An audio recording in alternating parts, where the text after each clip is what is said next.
Damn, it's that bad. And David is a slob too. He's a slob too. He nasty like that too.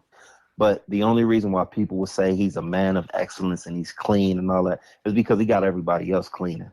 But if it came down to David cleaning, it'd be a pig pen. Really? So David probably don't even know how to wash his own asshole. Doubt. Oh, no, he don't. No, he don't. You know that's why he has maxi pads, because he puts them in his underwear because he don't wipe. No way. That ain't no man. I'm trying to tell you. Yeah, that ain't. Yeah, that's no lie.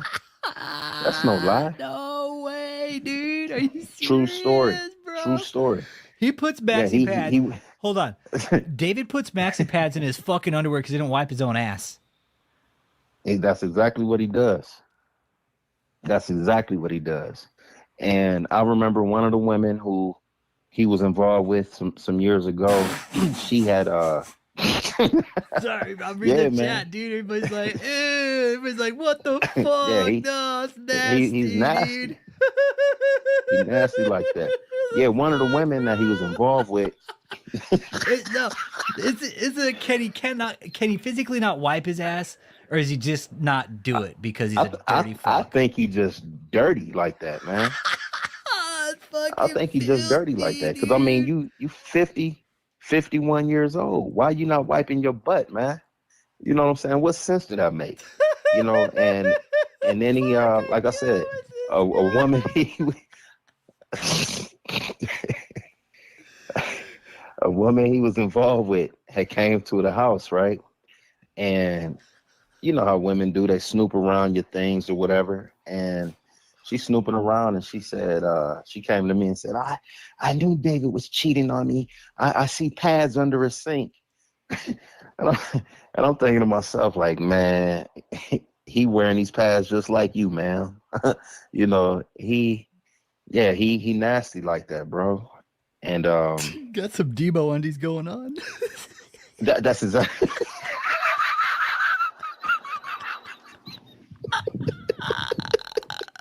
That's exactly what he got going on, man. That's exactly what fucking went through my head right now when you told me that. I figured that fucking Smokey picking up Debo's undies from fucking Friday with the shit end of the fucking straw, bro. Then fucking dropping them right on like Debo's face, bro. That's him. That is him, man. No way. You know, yeah. And you know, that's the thing, like, that's why David, the stuff he get up and talk about is ineffective, because it ain't true. What I'm saying is true about this punk. You know, yeah, he got, hey, whoever with him right now, ask him if he wearing a pad. Ask him if he wearing a pad. I guarantee you he is. And if he ain't, his drawers is full of doo-doo. I'm telling you, man. He's sick like that. I mean, you got a healing ministry. I mean, if something's wrong with your bowels, Jesus can't heal that. What's wrong with you, man? What is wrong with you? I'm telling you, this guy got doo-doo stained drawers. He got, and it's so bad, right? He expects you to pick up after him. And so, you know, he would have his drawers and stuff, and like I said, full of crap, stinking. And, you know, he wants you to do his laundry for him. And so, I'll, you know, throw that stuff in the washer. You know, I'm not about to scrub your doo-doo stains out your drawers, man. You know what I'm saying? But shit. All right. That was, hey, Tyler Durden. That was Cliff, bro. That was an interview we did with Cliff. Fuck, that was 2 years ago, bro. That was a couple years back, brother. That was a couple years back, my man. And this was just in conversation. Like, we were conducting this interview. I think the title of that live is Top 10 Shocking Cult Lies, right? And this was just a conversation. We were interviewing Cliff that night. And that's how that whole interview came too.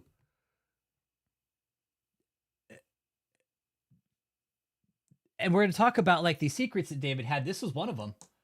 This was one of the secrets that David had. And that tactic, right? Let's keep listening.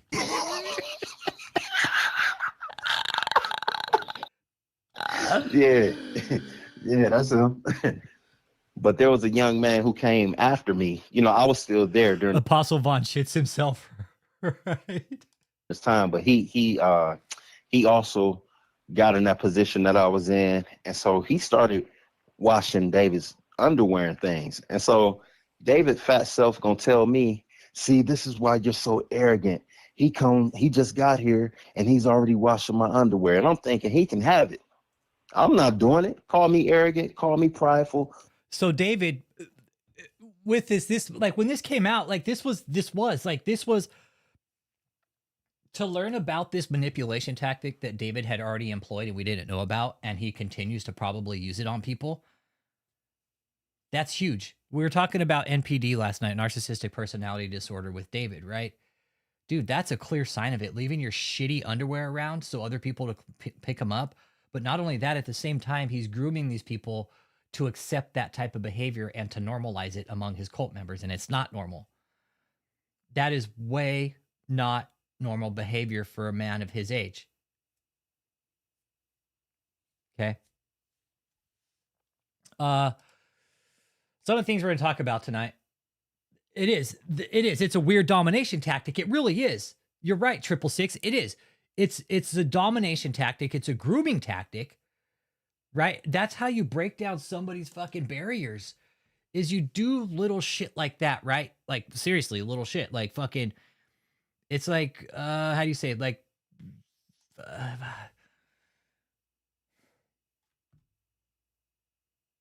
it's like just chipping away at the outer layer. I'll relate it like this, okay? My therapist, without giving too much information, was telling me about a patient they had that was a Vietnam veteran, right? And fucked up PTSD really bad. And this is what happened. I'll tell you. This is how they told me, like, this veteran, I wouldn't either. Fuck no, 666. That's dirty. No. But anyways, this veteran sat out on this runway in this guard shack. Hey, Britt Billings, how you doing? So he sat in this guard shack at the end of this runway, and there was a sniper out in the fucking jungle that would take pop shots at him. It was just far enough for the bullets to just hit next to the shack, but never hit him. Fucked him up, man. Fucked him up. Same thing here. You start chipping away at somebody slowly, you're going to eventually create a really fucking fucked up form of PTSD. And with David, he's done that. And you know what? Since we're here, let's go ahead and watch the video that I posted today of Kia. Okay? Because this is really important in all this. Okay, so this is Kia Jones. She's Kia Jones. She's part of the cult. She's got a Facebook. She's got YouTube. So she literally comes out to say, "Oh, we're not victims." Right? Listen to this whole spiel. It's amazing to hear the brainwashing just ooze out of this woman. Hello everybody, how are you? This is my video about how the FBI raided KOGGC, and I'm gonna tell you the truth. I'm gonna tell you the truth about how they put guns in our faces, they plowed through gates, they destroyed windows, and they broke through walls, okay? As you can see up here, there's a massive, you can't see it because you're looking at me, but if you were to see it, there's a massive hole in the wall, and just so much that was done. They desecrated a holy place, and I'm gonna talk to you about it. I'm gonna talk to you about my testimony, and why after all of it happened, I came right back to where I was, because I am not a victim. Okay, let's talk about the truth. We talked about how they desecrated a holy place. Let me show you how they did our LED wall. McDonald's guys. Look at this. This is George's church. Look at this. This is what our LED wall looks like. They didn't do that. They were swapping shit out. My name is Kia. I am originally from Virginia. I relocated. And Kia's been mentioned in the proffer from the government too, by the way, everybody, okay? So this woman's been mentioned, and she's an abuser. To St. Louis, Missouri in 2015 to be full-time. And I kind of came into a position of being full-time because God gave me so many dreams. I remember the first time I... Right there. You want to know something? Check this out. I was listening to this today. I was like, man, this would go great in court. How'd you come into full-time position? Well, God gave me so many dreams. Hey, we just started. We're 10 minutes in, bro. Listen to this. And I forwarded this today too, by the way. I sent this up to Jana's like, hey, you guys should bring this up to the prosecutor. Why would you tear up? I know, exactly. Why would you tear up an LED wall? Right, Uncle Jake? Exactly. Like, this was, like, this is a fucking lie. This is all bullshit. Yeah, it was David's pride and joy, this fucking LED wall. I don't think the feds tore it up. I don't. But if that's what it looks like when it's off, that's crazy. This is what our LED used to look like. My name is Kia. I am originally from Virginia. I relocated to St. Louis, Missouri in 2015 to be full-time. And I kind of came into a position of being full-time because God gave me so many dreams. No, I'm not talking, Uncle Jake. Right now I am. Now I am. Check. Okay, got Mike. We're good. Mike, check. Mike. I'm thinking of a new name, though. Mike. So, Uncle Jake, Kia got promoted to full-time by having dreams, okay? That's her reason for getting promoted. I remember to be full-time. And I kind of came. I am originally from Virginia. I relocated to St. Louis, Missouri in 2015 to be full-time. And I kind of came into a position of being full-time because God gave me so many dreams.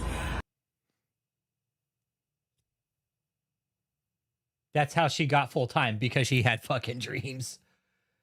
He's all, Dave's not here. He's all, who is it? He's all, it's me, Dave. Dave's not here. He's all, no, man, it's me, Dave. Hey, Kim, how you doing? This one right here is extremely nasty right here. Well, no. Well, here's the other thing. And somebody brought up a good point in one of the comment sections saying, hey, yeah, you might be eating, but you can also suffer from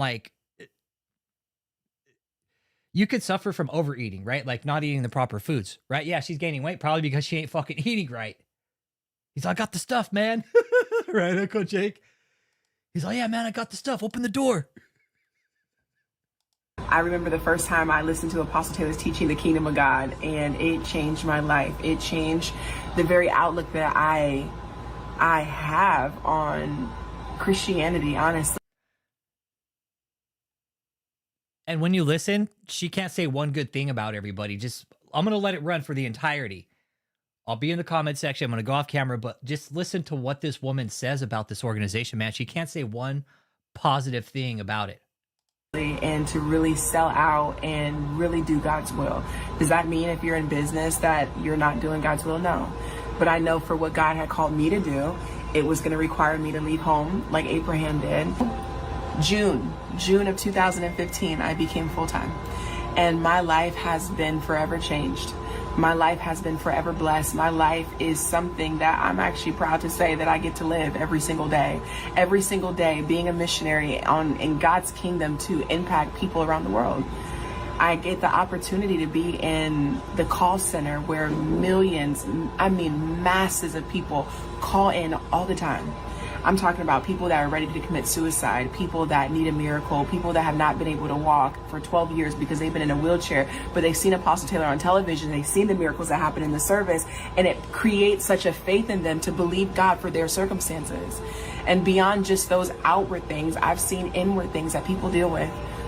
And every single day is a day that I get to wake up and say, God, not only do I expect miracles today, but I'm excited to see what miracles you're about to do. And so I know there's a lot of people out there wondering, okay, what's going on? What's happening? You see on the news an FBI raid and they're calling us a bunch of victims. They're saying that we've been forced to be here. No, I'll tell you right now, I've been here for 10 years and not one time have I ever been forced to do anything that I didn't want to do.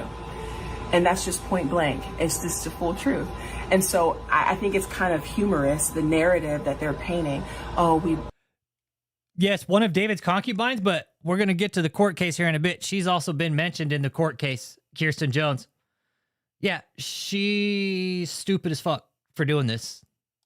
Mind you, they broke down glass, they broke down doors, they had barricades, big old tanks, ran through gates, okay? Came in at like, what, 4 or 5? I don't even know what time it was. It wasn't even sun outside yet. So early in the morning. And they're like blasting horns. And my question is, how is the media there before you get there? That don't make no sense. How is the media there before you do a raid? That's a good question. I don't have the answer. Hey, you know, hey, she does have a good, that's a pretty good question. I have that question too. How was the news there before the raid started?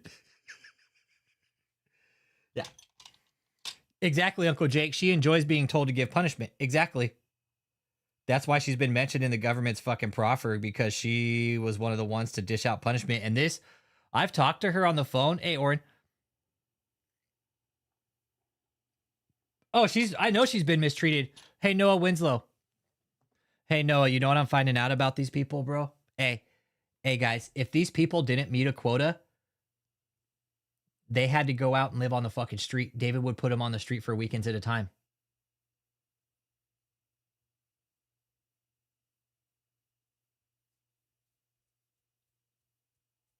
Yeah, the feds called him. Yeah, for sure the feds called him.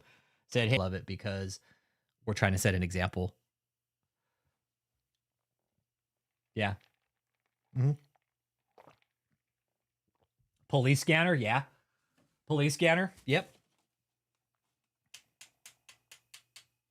I mean, the social media travels fast now. I didn't think about that. Yeah, police scanner. Well, just the fact that we'd actually reported on it and put it on the map and shit. All those people in the house, and she's the only one saying this. Exactly, Gators, right? Let's keep listening, bro. Let's keep listening. Listen. But I have some assumptions. Okay? And they're like banging down doors, busting glass, breaking windows. Mind you, these doors are already unlocked, so if you wanted to come in, you could have just opened the door. But all this stuff. I think that's what they did here too, 666. They clearly wanted to set an example. Happens. I remember, just waking up, and it's like done in such a way that you literally wake up to this. So you're trying to get your mind like, okay, what's actually happening? Is this legitimate? Like, is this really taking place right now? And I'll just never forget, there was such a supernatural peace that God gave. And, they do these things, they put holes in our walls, they broke down these things, and we had just, all the missionaries, we had just come together because it was Labor Day weekend. We're going to have a big party, a big barbecue. Leanne, those aren't my sound effects. Those are hers. All that type of stuff. So everybody gets there, and then it happens the next day. They took any money that I had in my wallet. They literally took it. They took everything. They took my passport. They took my birth certificate. They literally took everything. I was surprised that I still had my driver's license after everything. And they broke into my safe. They took all the things of my belongings. They literally took everything. And then on top of that, they're escorting us, telling us, come outside, da da da da da, da da da, all this type of stuff. And then they zip tie our arms behind our back to the point that we're literally being detained. And then when we're asking, are we being detained? They're like, oh no, you're free to leave. It was like listening to a viper talk to you. You're saying one thing, but everything that you're doing is the complete opposite. I mean, they was patting me down, searching me. I remember looking down outside. The breaking of day had just started taking place. And I literally looked down, and I have these red lasers on my chest, like gun lasers. Okay? I mean, they had rifles. It was probably 70 to 80 people outside. 70 to 80 military trained, U.S. government trained military on our property with guns in our faces. Yet the reason they showed up the way they did, and this is a fucking fact, is because there were assault rifles. There were guns. So, Kia, don't sit here and act like, oh, they showed up with fucking tanks. Yeah, because you guys had fucking guns and assault rifles. They weren't taking fucking chances like, wake up, sorry. Hello? Oh, no, it's a red laser. Well, yeah, typically the lasers on guns are typically red. I highly doubt they said they're free to go, too. They're like, you guys can wait right here. But Kia, Kirsten, Kia, Jones, whatever you go by. The reason they showed up like that is because you guys had fucking guns there. You guys had assault rifles. You know that. You're trying to say this was a rescue mission? I've never heard of a rescue mission, and you're treating a quote-unquote victim like they're a fugitive, because that's how I was treated. I was treated like I was a fugitive to the upteenth degree.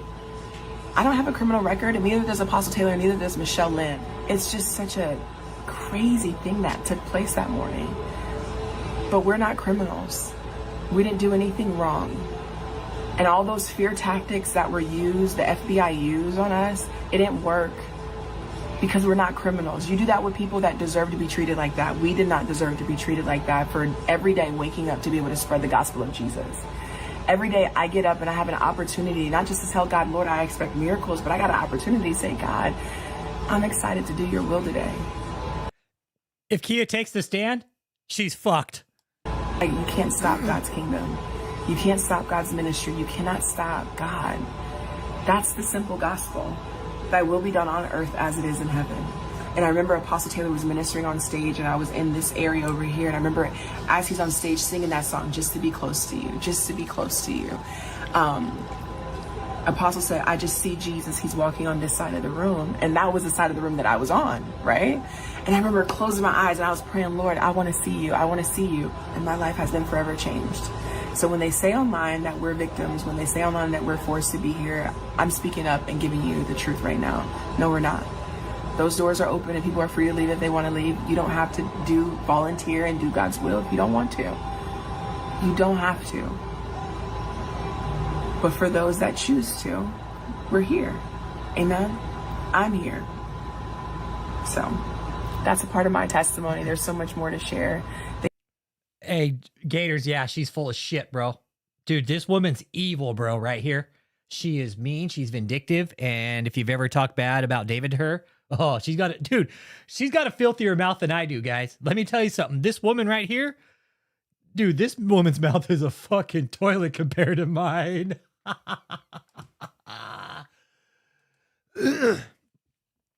Yeah. This woman's mouth is a fucking sewer plant compared to mine.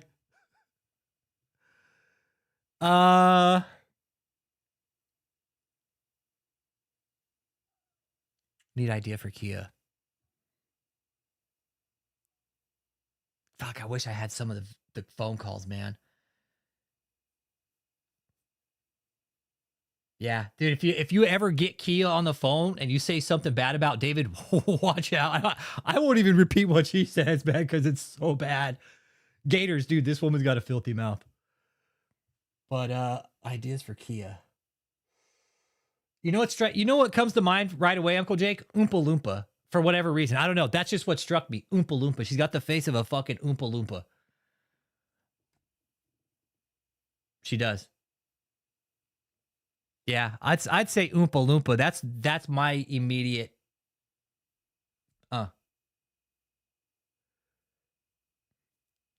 And yeah, she will claim all day that she's on fire for God and good Christian woman while she's out cussing like, oh, dude, no, she's got a filthier mouth than I do, bro. Dude, her mouth is dirty, bro. Dude, so bad. They treated us so wrong, and then they took us to a hospital, and when they literally take us to this hospital, it's the craziest thing.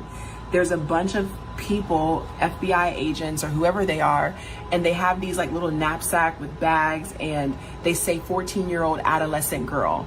These bags were labeled by you know why? Well, age and gender, and all of them were underage. It was as if they were expecting kids to come through, and not one child was there. Not one child came there. And so it just shows that they don't know what they're talking about. They don't know what they're doing. And so did you guys catch that? Did you guys catch that? Did you all catch that? And all of them were underage. It was as if they were expecting kids to come through, and not one child was there. Not one child came. Not one child was there because they moved them.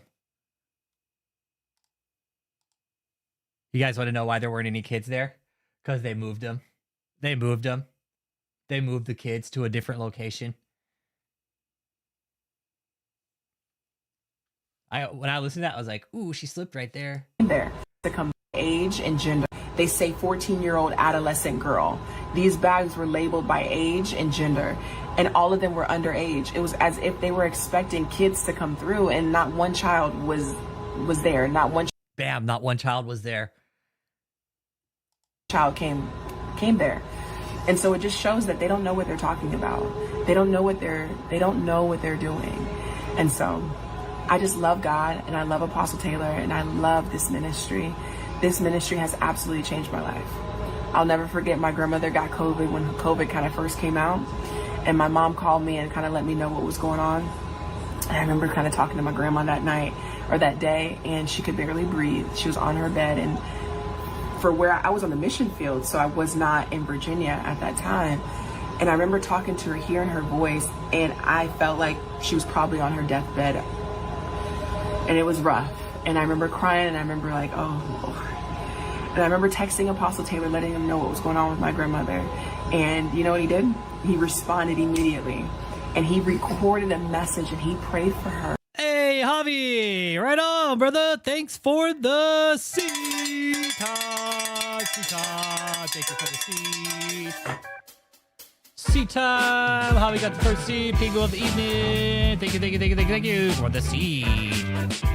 The only seed David's going to get is from Bubba.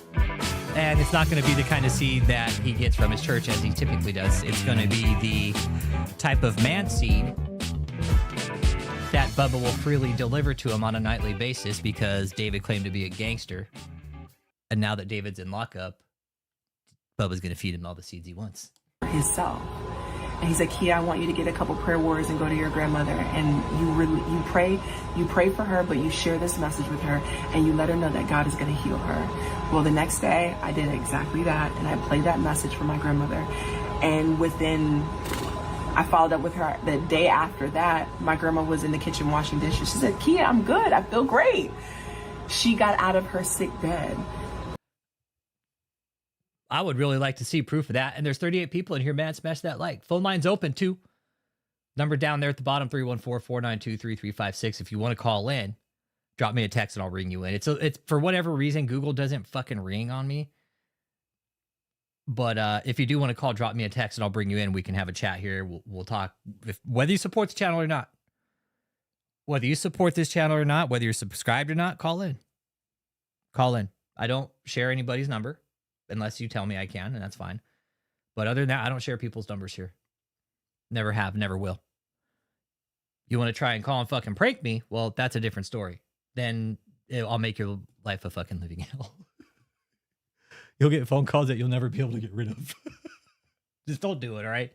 Don't try to call and prank the channel, but if you want to call in and have a legit conversation about David or the cult or whatever, again, whether you support the channel or not, don't care.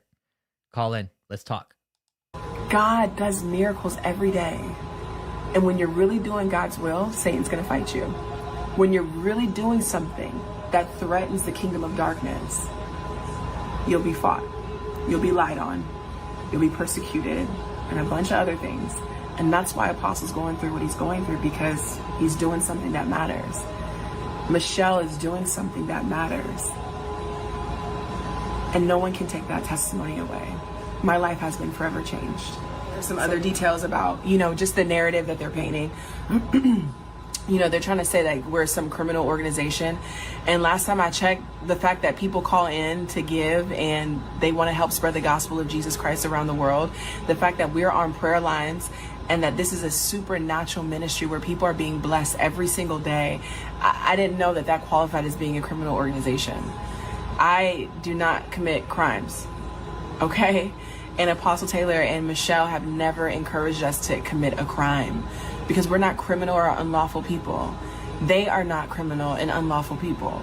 And so I just think that it's really important to just share that it's addressed how crazy, honestly, this narrative really is. Like, even the fact that they try to say like the Houston campus is heavily guarded and it's heavily armed, and it was because they were turning tricks out the back gate, and I'm gonna find out some more about that back gate. That back gate's been confirmed multiple times. I asked this source if it was where the trailer was, and they're like, "No, it's behind the hotel. It's behind the hotel." We'll pull up Google here in a bit, but yeah, okay, that hotel. Let's get through this. There's gates around. Well, when Apostle Taylor purchased this building for the laborers, okay, so that people can have a place to come, it's literally a campus. It already had a gate when it was a hotel. No, they had to put up a fucking gate that opened and closed. No, there was no gate there before. The gate never changed. The gate has to change now because when the FBI came, they plowed through the gate and completely destroyed it. So yeah, but what?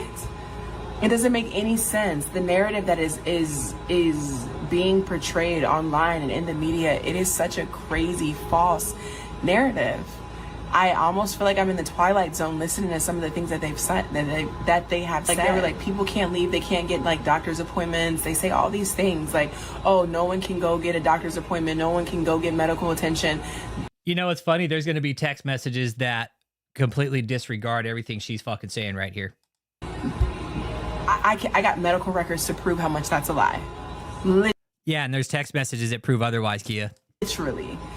Over the years, this narrative is completely barbaric, but I know that what Apostle Taylor was teaching about the Big Seven, the persecutions, the afflictions, the trials, the tribulations, the sufferings, the chastisement, like these are the things that God is allowing, and God is going to get the glory.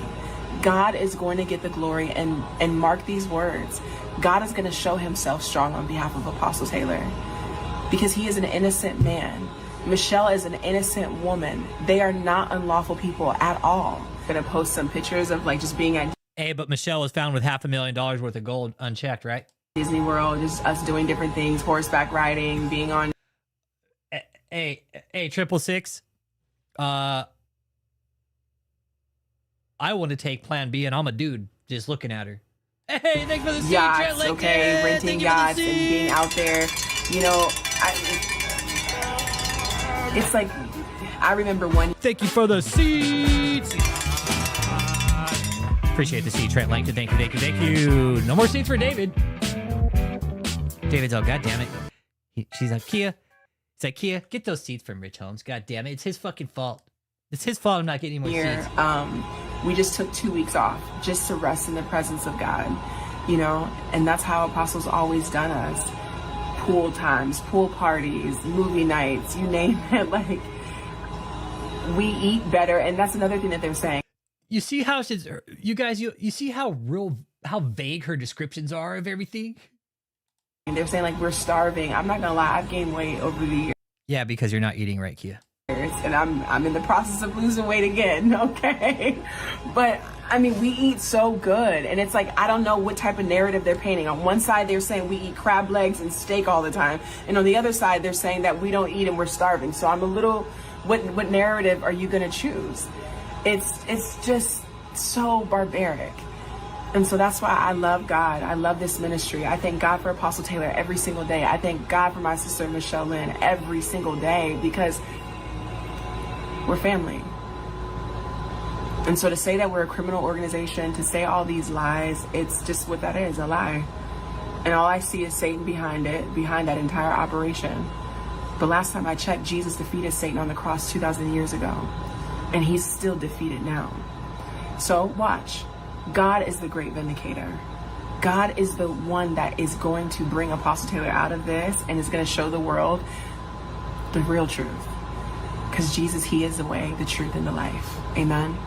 And so I want to encourage everybody that's watching. I want to encourage all of you that's listening to this testimony. Many of you have been a part of this ministry. Many of you have called in to 1877 The Glory, and your life was touched. Many of you have been a part, you've seen firsthand in the services how Jesus walks in the room and people get healed. They throw down their crutches, they throw down their wheelchairs, they get up and they start walking. Paraplegics start running. I remember this one year, this dude, he had cerebral palsy, and so he physically was not able to move. During the service, Jesus touches him, and he physically untwists out of his wheelchair, and his mom, that was always the one to push him in his wheelchair, he pushes his mom in that same wheelchair. No, Winslow, you're absolutely right. You're absolutely right. That's stuff I'm learning about in medical coding, dude. You can be overweight and be malnutrition. Absolutely. That is a form of malnutrition, being overweight. You're absolutely right. No, you guys are dead on. Overweight is a form of malnutrition. Absolutely. Especially if you're not controlling your diet, which we know in this place, they don't, you guys. They don't. We know that. They are malnourished. We see miracles like that over the phone every single day. And so many of you, you know what this is. You know what Kingdom of God Global Church is. You know what JMMI is. You know that this is God's ministry and his movement, and it's time to stand up. It is time to fight back, because the fight is with words. They're slanderous. They're saying all these evil things, and that's all Satan wants to do. That's all he is, a deceiver and a liar. And so they're slandering all these different narratives and speculations and assumptions and just down flat out bona fide lies. But those of you that know what this is, it's time for you to also stand up. Speak the truth. How your life has been changed because they overcame by the blood of the Lamb and by the word of their testimony, because they love not their lives even unto death. That's the God that we serve. That is the word that has been written in Revelation. Amen. And his word will never change. So I encourage you, amen, take strength from this testimony and share your own, because that's the key to you being an overcomer. So God bless you. We know that this is just an hour. I love Apostle's teaching, because he said Satan has 1 hour in somebody's life, then Satan thinks that he won. Oh, but the Bible says that principalities and powers knew that by killing Jesus, it was to their detriment. They would have never done it. Amen. Hallelujah. Well, praise God. God is up to something special. So be encouraged. You can inbox me, whatever. Call 1-877-THE-GLORY. Get prayer. It's a free prayer line that you don't have to pay not 1 single cent or dime, and you're guaranteed to talk to somebody. So be encouraged. Be blessed. I've seen Jesus, and I know you will too. All right. God bless you. Bye-bye. Okay, that's Kia Jones. All right. She's been mentioned in the court documents, and several of them, okay? Now, one thing I want to get to about this hotel, this is one of the big fucking secrets of this place, man. Give me a second here. Let me text my source here real quick.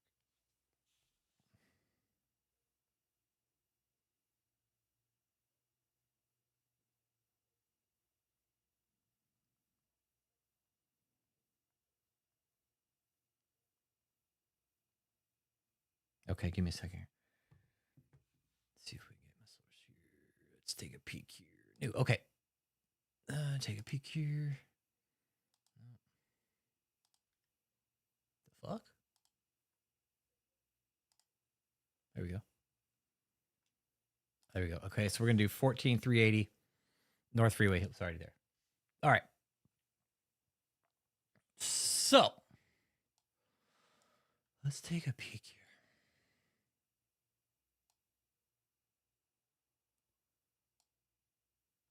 Somewhere.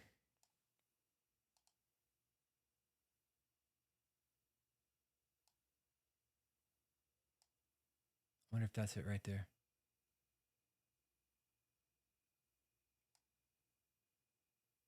There's a back gate somewhere right here, okay? This could be it. But that looks like the yard right there. There's no fucking way. Where's that back gate at? They wouldn't be walking through people's yards. Somewhere. There's a back gate here. But there's also another back gate. Okay? Now, we were theorizing when Mahesh Express showed up on our audit that one time. We threw the theory out that we asked, what the fuck is he doing? First of all, we asked, what the hell was this guy doing at this location on our audit that day? I need to look, there's a bunch of houses back here, okay? So our question that day was like, who is he? Okay. This guy is this guy. We found out through his license plate. That was easy. Somewhere.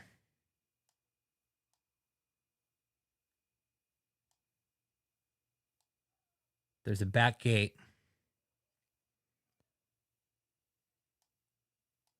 I know there's one right here too. Here's one right here.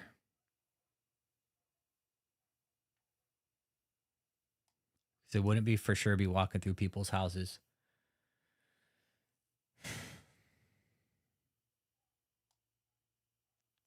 But this raised a lot of red flags for us when we found out they were they moved into a hotel and they made it public. What hotel was it before? It was Comfort Suites. It was a Comfort Suites. I spoke to the original owner. I spoke to the owner of it prior to David. And I talked to him about it. I was like, look, man. I was like, this is who I am and this is what it's about. He told me everything is we had to get rid of it, dude. It was so much money. It cost us too much money. So he got rid of it. The cult bought it. And that was that. And he flat out told me, he's like, we had to. We had to, man. It was so much money. It cost us so much money to keep this place open, the maintenance, everything. And it was during COVID. He was like, it was a money pit. Fuck yeah, they were. That's, you know, that's what I mean, man. And that's the thing. One of my sources I'm talking to right now was there. They're telling me certain little bits. When I talk to them, it's bringing back certain stuff, and I'm telling them certain things. They're like, that makes sense now. This is all making sense. Fellow man, woman. Oh, that was Leanne. Those were his exact words. He said it was a money pit. I was like, okay, so it makes sense why David bought it, because it's a fucking money pit. Because David has a bad habit of buying money pits. That's David's bad habit, money pits. That's the thing. When he bought this fucking shit, fucking Field Roach Hotel, there's a lot of red flags right from the get-go. We're like, why the fuck is he buying a hotel in the middle of Houston in an area that's known for prostitution? Okay. If you go south of here, there's like Greens Point Mall. They call it Guns Point in Houston, but yeah, there's like Greens Point down here. Like, this isn't the greatest area. So for David to pick up a hotel and move here, it kind of made sense. It really did. It really did make sense what David did here. But yeah, you go just a little bit south of here, and it's not too good of an area. I mean, just even like right. I mean, you go like just down the way a little bit here. It gets worse and worse the farther south you go. And then smack. And here's the other thing. Look how far the setback is of the building. Real far. Real far. And you guys, something else I just found out is maids. This is in direct quotes. Is maids came with that hotel to help keep it clean.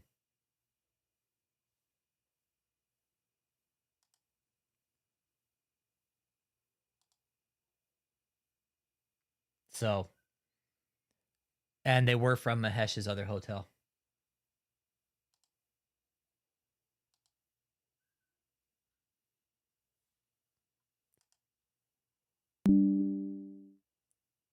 Something bigger took place here. It's perfect, Leanne. Yeah, it's perfect for illegal activities. And this was like a big fucking secret. Like, I mean, they put it on the internet, but the way they broadcast it was just, it really was perfect for criminal activity. Not only that, for human trafficking, right? Because look, you know what this is? That's I-45. That's a major fucking artery out of fucking Houston. Bam.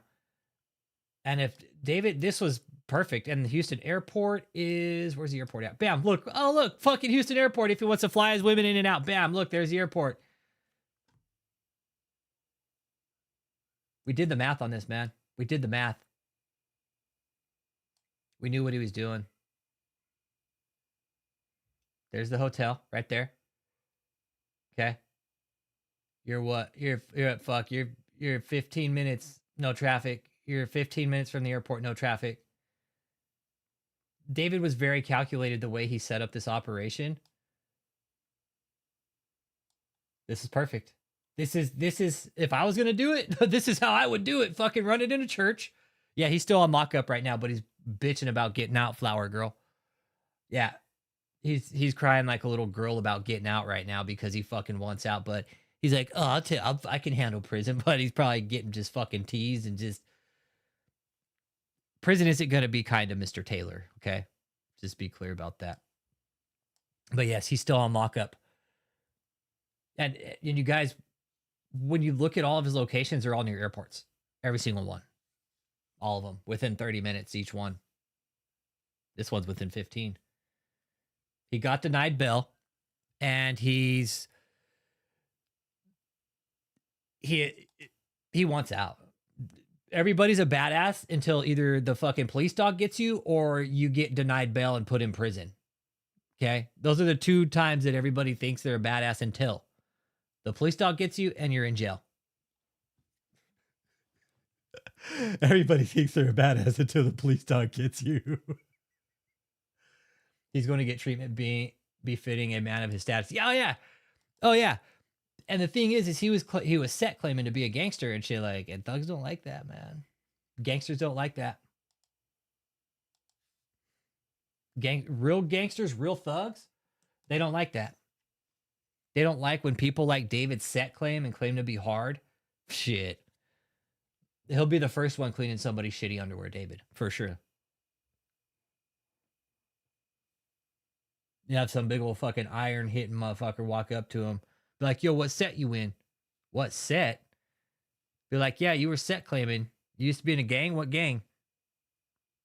Like, well, I was never in a gang. They said so in court. You were in a gang. What gang were you in? Yeah, no more crab legs for David. Let's see. But this is one of the things that let's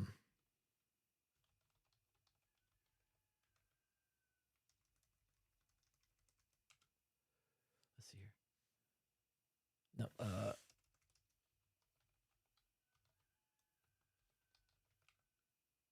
right here. Oh, you guys want to watch the lobster video? We'll watch that later. We'll watch it. We'll close the night off with that, okay? We'll close it off with something fucking funny. So when the night ends, we'll close it off with put the cat and lobster on the camera. Oh yeah, 666. The biggest mistake David made was buying this place in Houston, where I go frequently. Walking right into the fucking Lions Den. What did he think? This was gonna be a good idea, and he didn't think I was gonna fucking show up. He's like, he doesn't have the balls to show up. That Rich Holmes, he's a real fucking pussy. He won't do it. But no, we did, and we showed up multiple times, and we made this very, very difficult for him to operate. Okay, Benjamin Lewis, we'll do that video at the end of the night where he's like, put the camera on the lobster. Hey, shut the muck up. What up, what up? He'll be eating grilled cheese off the radiator while he spends 20 years in the can. I know David's going to be like this. I should send him a picture of like at Red Lobster eating a bunch of fucking crab legs, right? And send it to him. Yeah. I know David's going to be like cooking, like he's going to have like electric wires hooked up on like his steel plate and shit. And he's going to have like he's going to be like a prison cook. Yeah. He's like, you've seen those guys in prison where they put videos out and it shows how they like make their fucking like tables hot plates and shit and they cook right on them. That's what David's going to do. But David's going to be forced to cook for everybody. Yeah. Okay. Now, there are several things that when the bus went down, right? Made Uncle Jake talk about this because it did. The fact that they found the gold, I was like, "What the fuck would that gold come from, Uncle Jake?" He's like, "It's really fucking with you, isn't it, Rich?" I was like, "Fuck yeah, it is. Yes, it is." Stingers. What's that? 666.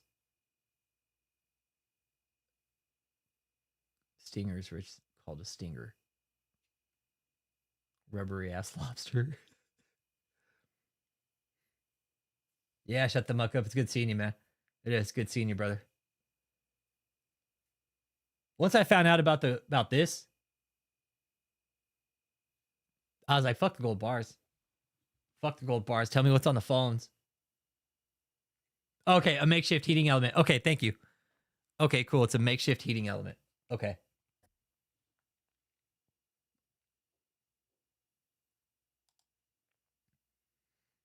She did.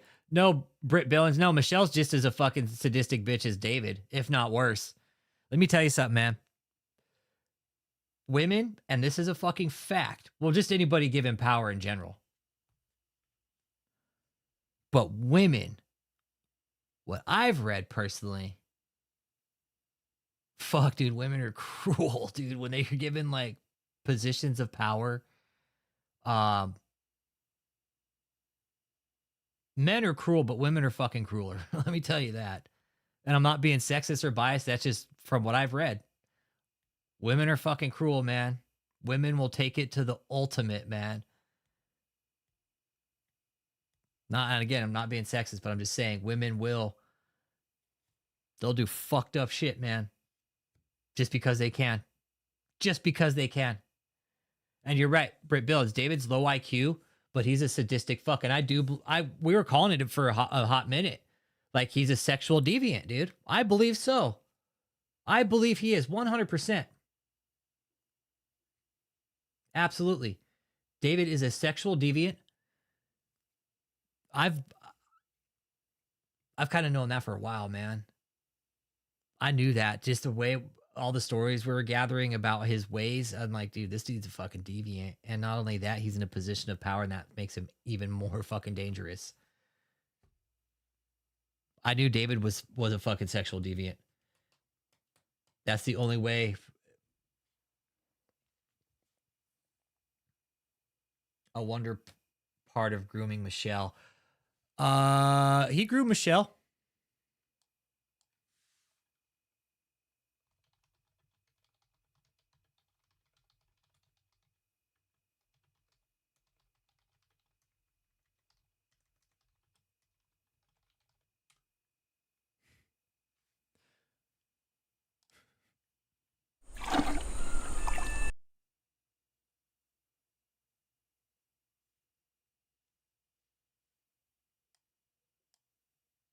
All right, can you guys hear me still? That's kind of weird. The fuck?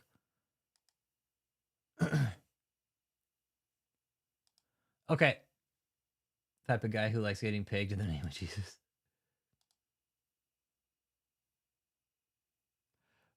Oh, here's something when all this was going down, when we were deep in the research process, and when David brought this. The people with the 360, I want everybody on my staff to get the 360. But before we do that, I just want the 9 to come and stand in the center by the announcers, and I want to present gifts to them for their service. Take me back to Houston, guys. I want to offer these 9 their gifts, and someone coming and give them their gifts. Now, I got gifts for the whole staff, but I want to honor these 9. And first of all, I want to honor Michelle Brannon, who's not here in her absence. I want to honor what she has done and help this team, help me to help this team. Where are the 9? I want all the 9. See, 1. Come on, get in order. Kia, you first. Daniel, second. Come on, get in order of the 9. The top 9, if anybody wants to know, the top 9 were the people who closed the highest amount. Wherever you fit. Where's Angel? We're missing somebody. Y'all gotta. Let's go. Where you at? Where's Angel? We're missing one person. All right. So these are the we call them the top 9. These are strong leaders that are being raised up, and they are really, really undergirding this ministry in a strong way with their work service, with their connecting and ministering. And I just want y'all to know I love you, but I want to say to Michelle, she's the one that took this group and have really helped me to groom them.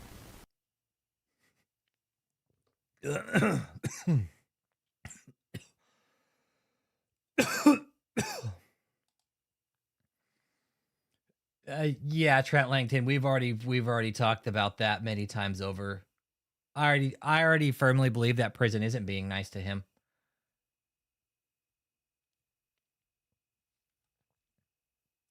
You know, I sent this over to the feds also. This went to the FBI. This video, this timestamp.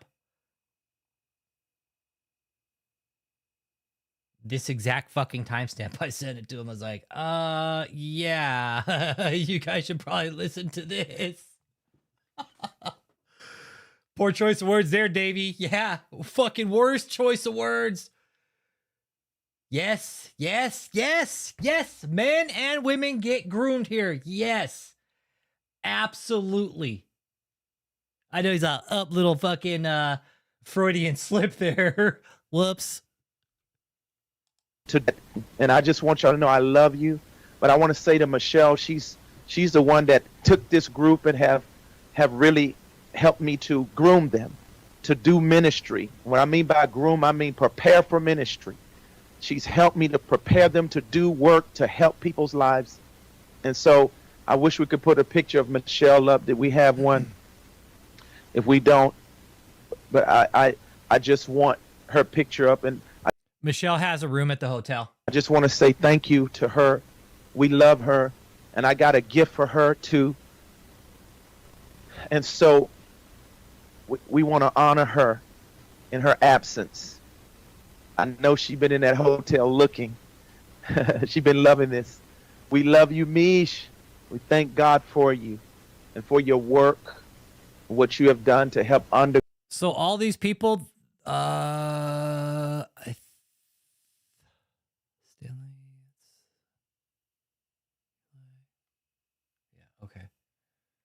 Oh yeah, Michelle's special to David because she came with all the scams. But here's the other thing though, like, you know, I've found out from people who are very close to Michelle, extremely close to her, that know her very well, that said she's fucking dumb.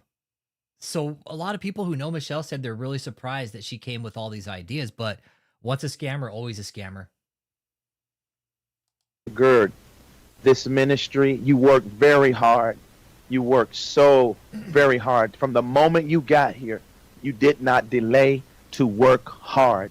And I didn't have to tell you to do 1,000 things. You did 1,000 things without me telling you to do. So thankful for this lady right here. She is such a blessing. And she has been one of the main people that have really helped me to push this ministry in a way that really mattered and helped in the areas that I really needed at a very dire time in the ministry. And I'm so thankful for her. So we got a beautiful gift for her. And so right now I want to go back to Houston.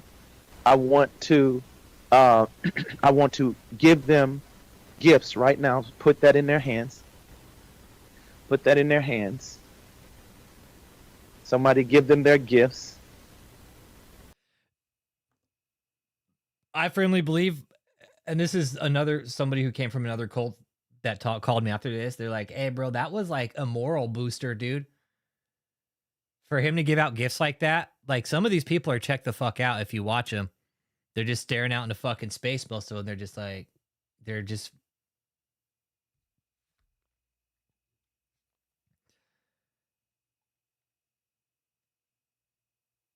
all these people have basically wasted their lives away in this cult. I don't know, Bob Ross. What if they took the gifts, right? And I want to say thank you to you guys. I love you. We have a great future together. Amen. Top 9. Michelle, we have a great future together. He's in jail. I want to present gifts to you. They know I've given them gifts behind the scenes. I think if I would have showed you the gifts I give them behind the scenes, some of y'all would get jealous out there. But I eventually want to give you all these gifts to say thank you. You worked so hard in this ministry, and you have taken the training that I've given you, not just spiritually, but naturally, both of them. You are the top 9 that have taken what I have taught, and you have applied more of my training than anybody else in this ministry. Right? Kevin, he's like, we have a great future together. He's in fucking prison now. Oh, man. Yeah, true love bombs, dude. Yeah. And here's the thing, Kim. Homie's out there listening to Abby Vasquez. You know who you are, bro. What's up, Big Doug? I hope you're watching this. He called me after this. I'm sorry if I name drop, but you're part of the community, bro. And you're important to us, dude. But Abby Vasquez had called me shortly after this. He texted me, called, and we got on the phone, and he was like, "Nah, Rich." He was like, "Let me tell you something." He was like, "When I was in the cult I was in, they would do shit like that to bring up morality, because if like morale dropped low, right? Like it's the same thing when you're in fucking combat. Like morale dropping morale is the worst fucking thing you could have. No different here.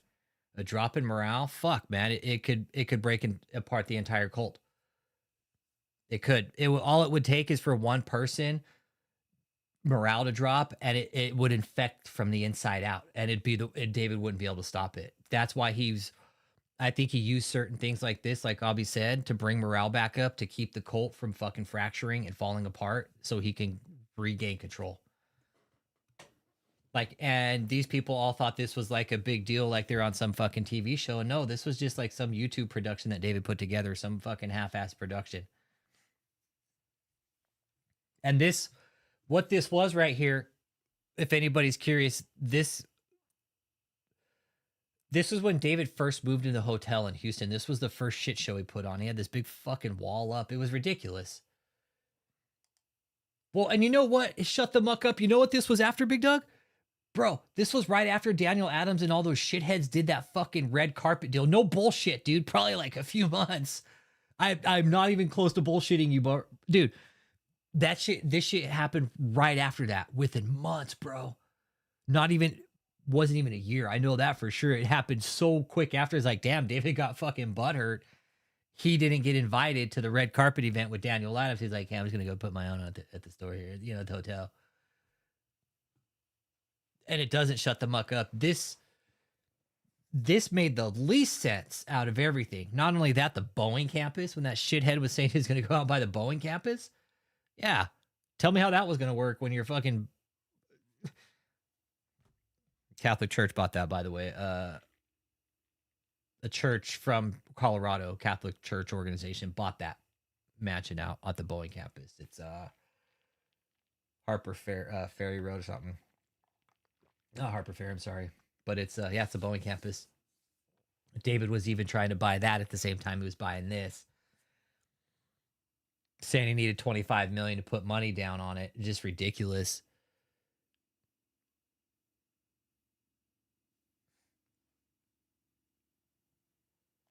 Oh, Michelle? Yeah, Michelle, she is. Check her. No, she is, man. Look at her. All right, Sly. She does. She looks like Sylvester Stallone. She looks like Sylvester Stallone. I don't know either. 666, what's worse? I think I would much rather have the Catholic Church buy it than David buy it, because the Catholic Church came in with cash and they're just like, we'll buy it. David's like, hey, I need the money to buy it, okay? Can you just guys give me the money? I need $25 million to put down. Or no, he said he needed $5 million to put down. He needed $5 million to put down, but he could never make it. But Boeing got a call from me one day, and I told him about everything. I was like, don't do it. Yeah, Big Mike. Mike. Thinking of a new name, though. Mike. Yeah, but the Boeing campus, that was part of David's scam, too.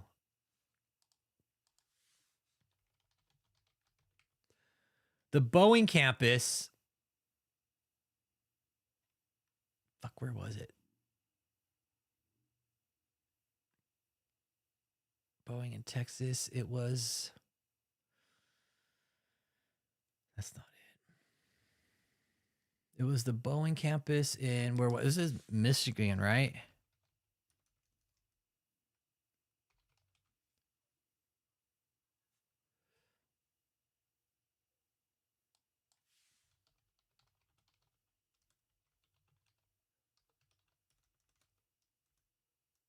Buys Boeing campus.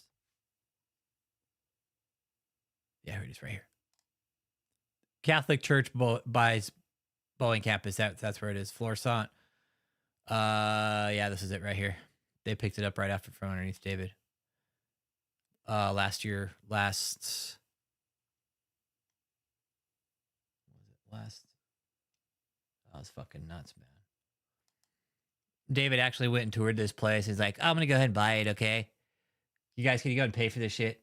We need the money. Yeah. So the Augustine Institute is what bought it.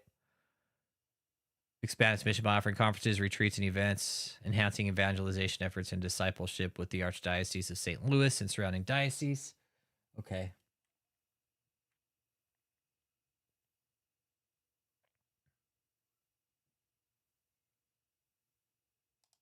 I know, right? You got a good, Trip 9, and like, here's the thing, like, I really don't take sides with religion, because you know what? Let me tell you something, brother. Hey, Christians, Jews, Muslims, Catholics, fucking lefties, righties, uppers, downers, let me tell you something. They've all killed in holy Jesus' name, okay? They've all got blood on their hands, bro. They do. They all, dude. If you've ever seen Kingdom of Heaven, I fucking love that movie, because it's like some of the sayings in there, it's like they've seen man go mad over God, and it's like, how, why? I don't think God would want that. Going fucking nuts over him, like going mad crazy to where you're fucking killing people. Like, come on, man. That is just too extreme for religion. It is. It's fucking love that movie, dude. It's just so raw, like the way fucking goddamn, what's fucking name? Ridley Scott.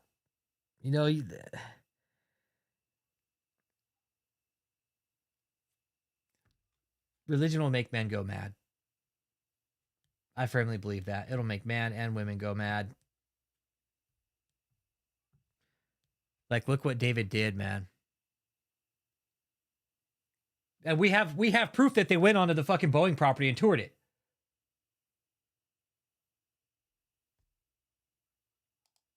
Yeah, I'm with you, Trip 6. Yeah, religion has always been a reason to fight.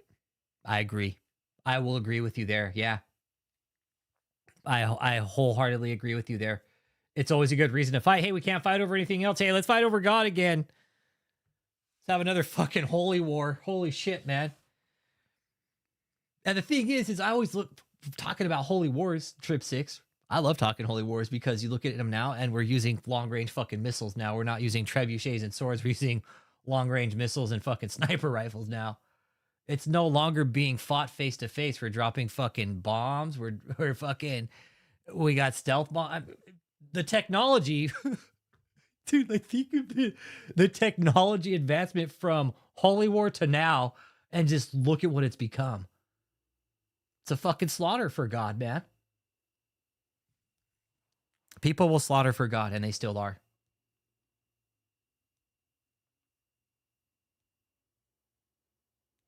That's blasphemy ideology. When you face your maker, you'll be judged. What's blasphemy ideology? I'm not Christian. It is. It's people. No, I'm with you. It's people, Leanne. Fuck, it's people. That's what I'm saying, is like, people will go insane over religion for whatever reason. And I'm with you. It is. It's people. I agree. Look at Catherine Crick. Look at David Taylor. Chats we have offline in text groups are like, why aren't people being checked? Okay, there's another pastor out in California just got fucking busted for fucking around with little kids. And it was a Compton, I think. Matt Moore sent me the link on it. He's like, what the fuck was a pastor doing with a little kid in first place alone? What the fuck, man? Pastors should not be alone with fucking kids, all right? That should be rule number fucking 1. No pastors alone with kids fucking ever. It's like the cockpit rule with planes now. Since that one dude crashed the plane, remember, over in fucking Netherlands, he crashed that plane inside of a mountain, locked his co-pilot out, and fucking killed all those people. Same thing. Have more than one person in the fucking cockpit when somebody leaves. That way it's safe. Are people not using common sense here? Yeah. Parents, okay, let me fucking brush some common sense in there. Let's just talk common sense. Okay, if you're going to a church, don't ever let your fucking kid out of your sight with your pastor. Ever. Fucking ever. Okay, that's rule number 1. Rule number 2, don't ever leave your kid alone with a fucking pastor. Okay? Ever. Rule number 3, don't ever let your pastor come into your house and fucking stay the night. Ever. Okay? Yeah, that was a German Wings flight. Shut the muck up. It changed international flights. Anytime the pilot or the co-pilot steps out, a flight attendant has to step into the cockpit. Yep. There's a German Wings flight. Yep. 50,000 victims in 50 years. Yeah. Christian churches do it too, though. When I hear, like, when people just point the finger at the Catholic Church, I'm like, Robert Morris did it. He's Christian. Like, I mean, fuck. I'm pretty sure there's fucking storerooms and locker rooms full of fucking legal paperwork. I was thinking of a thesis today for my fucking paper I'm going to write on spiritual sadism. I've already been working on it in my head. I'm going to start putting it to paper here probably in the next few days just to get it going. Yeah, that's a good show. Shut the muck up. The air crash investigator. Yeah, I like that guy. That guy's smart, dude. He's smart. I fucking hate flying, dude. So I watch that guy, dude.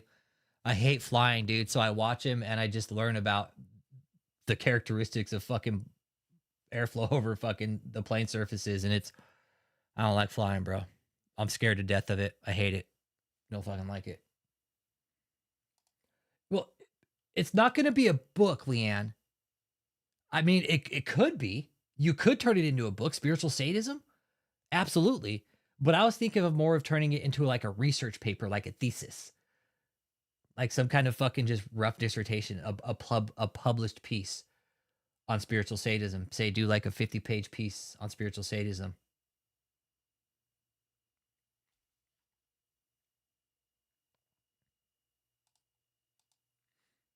Yeah.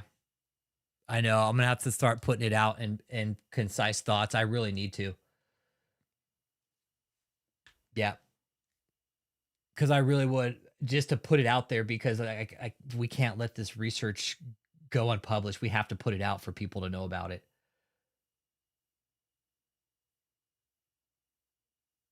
Yeah. Books are hard, man. Books are tough to write, man. It would be easier to write like a nice fucking dissertation or a paper about spiritual sadism and publish it online. That's it. Really had to sell their man media for abuse.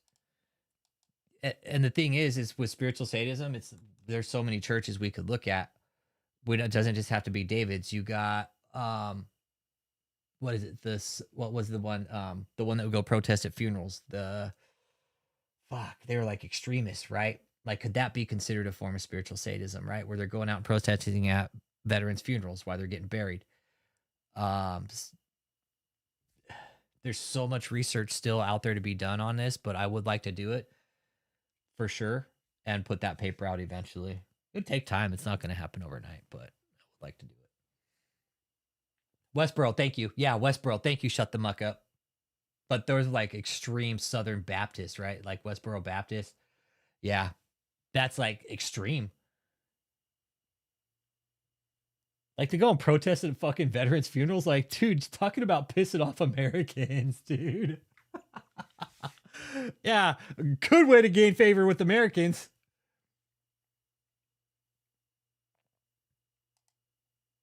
No, I didn't, Elizabeth Rican. No. I didn't. Yeah, those guys are pretty extreme. Shut the muck up. Those guys were fuck. You want to piss off Americans? Yeah, go fucking protest. Yeah, go protest at a veteran's funeral. Yeah, piss a lot of people off real fucking fast.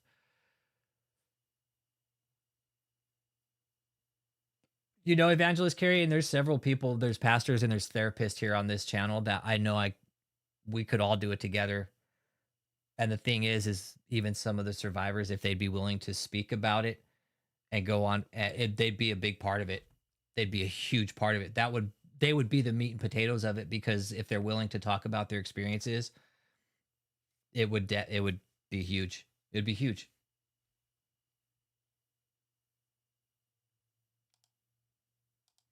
Yeah, there's a lot of Catholics in the world. You're right. Yeah. But with the cell phones, back to secrets. 6 cell phones in a fucking safe. All right. We've always talked about the secrets of everything with David. But man, you don't hide 6 cell phones in a safe for nothing.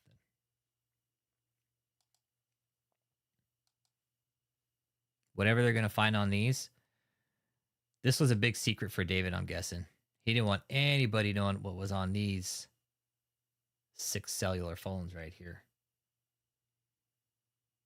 Not only that, they found all the ledgers, they found the documents, they found bank stubs, checks. I mean, David basically wrote them a fucking blueprint for his criminal organization. He's like, hey, you know what? I even got cell phones too, because I went ahead and committed all my crimes on my cell phones because I was too fucking lazy just to go down and do it myself. So I passed the orders off to everybody else. And that's the blueprint. When the feds finally unfuck all this, man, it's going to be a mess. And here's the thing, you guys, we're probably not going to have a trial in April, okay? Just be ready for that. Moravian Church is actually chill as fuck. No guilt trips, no scare tactics. Just be good and go to heaven. I just didn't believe the stuff they were telling me. See, and that's what I've always been told. Just be a good person and you'll go to heaven. I'm like, okay, that sounds easy enough. That sounds okay. But well, apparently they were 666. They were. Dude, look, multiple boxes containing ledgers. This is also good, dude. Look, multiple boxes containing ledgers, the throne equipment.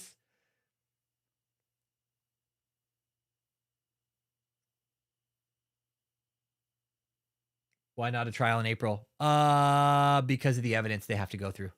It's a lot, you guys. Dude, they found 9 cell phones just on David. Plus whatever other fucking electronics they took from that place, bro. Dude, you're talking, it's probably going to take just a year on the forensics of the fucking electronics, really. Unless the feds are really good at their job. Which I would like to think now that they have this electronic shit down to a T, and they fucking walk right into their fucking shit, plug that shit in. Done.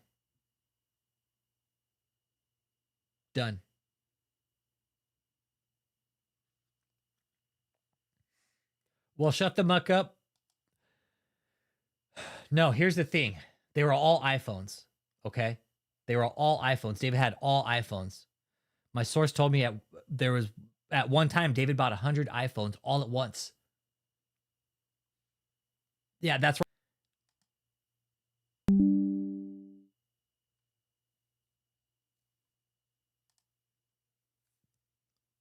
We're looking at a year. Yes. We're looking at a year. I agree. Before we go to trial. I agree. A year minimum. 6 cell phones. David had 3 on them. Then the rest of the cult, laptops, electronics, computers, whatever. Bank accounts they got to go through. They're going to have to track money. They're still looking for cryptocurrency. It wouldn't surprise me if one of those cell phones has a crypto on it. They just got to crack it. They got to find the blockchain. They got to find out where it's at. Oh, I'm sure he did. Yeah, right, Cap. It's a lot of discovery. No, Bob Ross. Apple signed something recently, I think, that they're going to start cooperating with the feds. And I believe they should, dude. When crimes are being committed, nope. You committed a violent crime. Where's your phone? Give it to us. That's the thing. The first thing the feds and the police go for is your phone.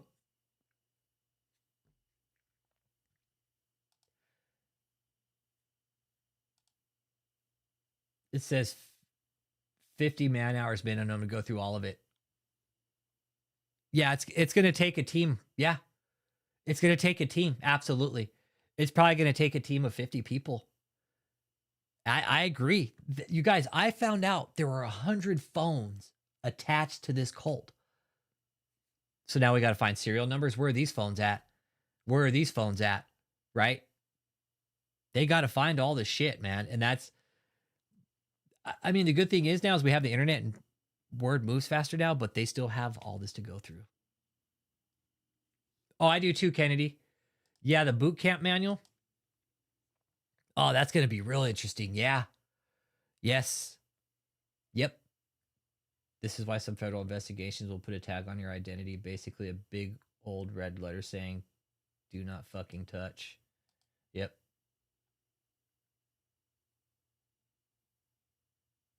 Hey, you know what, 666? I found that out when you try to look into some of these people. Sometimes there's a big fucking red tag across the screen that says you need a warrant. What do you want out of this? Making me assume leadership now. Possibly, but I don't think he's gonna be able to handle it. Josh Taylor, no. He'll be inheriting a fucking mess. But if the feds are gonna seize everything, what's he gonna inherit? Nothing. He's gonna inherit fucking nothing.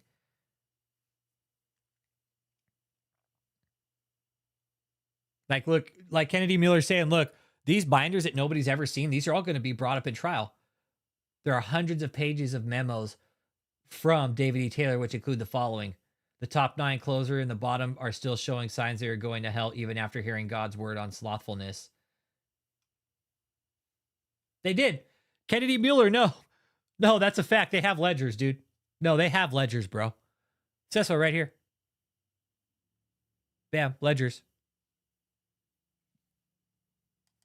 They had ledgers.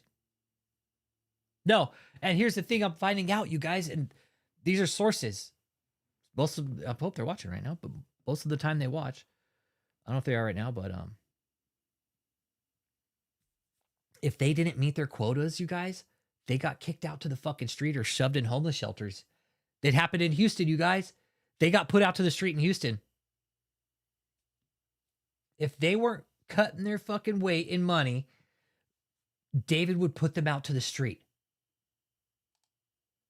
Oh yeah.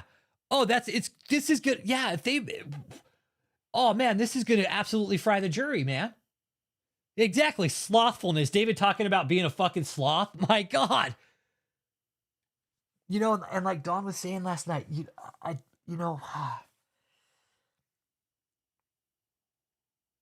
I'm trying to see. David is human, okay? We tease him, yeah, that's fine, but he is human, all right?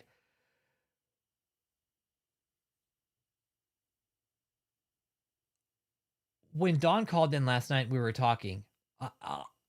I was thinking about this today. I do think something happened to David, something traumatic. I just don't know what. Like she said, hey, maybe if David was willing to sit down and do some trauma talking, like, maybe you could get to the root of it. Maybe he can be cured and understand what he did was wrong. I'm with you, Trip 9. I think. Like Kennedy Miller saying, like, these are all secret books that David keep hidden from everybody.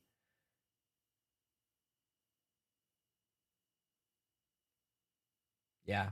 Because David could have gone the rest of his life scamming people and making hundreds of thousands. Well, shut the muck up. You know what this is all over too, right, bro? You know what this is all over. You know why David's sitting in fucking jail right now, bro? 10%, everybody.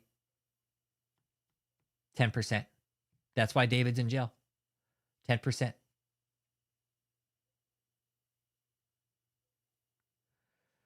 Yeah, all the ones that should be prosecuted that are the ones that made money. Yeah, whoever brought in money, whoever spent money and got money are the ones should be prosecuted. Tony, Kia, Steve, Ashley, whoever took money from this organization should be prosecuted 100%.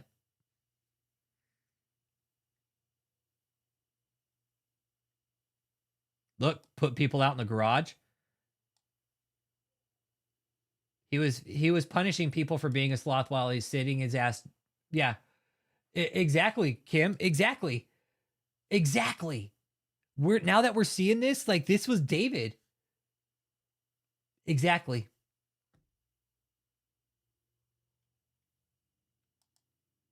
I know Kia brought in a lot of money for David. I found out that Kia closed 20, 30,000 sometimes, man. She brought in an extremely large amount of money. Kia got kicked out a couple times. Kia had to go out on the street a couple times. Oh, all of them. 666, greed, gluttony, envy, lust, wrath, pride, sloth. All of them. No, he's all 7. Yep. Greed, gluttony, envy, wrath, pride, sloth, and lust. Yeah, all of them. Lusted over women. He's gluttonous. He would order everything on the menu. He's prideful. He thrived on people's downfall and people's fucking like pain. What else? Greed. He was greedy as fuck. That's all he cared about was money and his image. Envy. I'm for sure he was envious of other people. I know that is a fact. You cannot cure a narcissist. You only teach them that their fear is less than what they imagined at. 666, I think something happened to David. I do. Something happened to David early on in his life. I don't know if it was extremely traumatic for him to turn into this, but this is pretty bad for somebody to turn into this. Where this is a really extreme situation for one man to be this way. It really is. And for him to go off this deep. He was telling them to bring in 38,000. The top 10 need to bring in 38,000 each. So what is that? 400, just shy of 400,000, like $400,000 between those 10 people.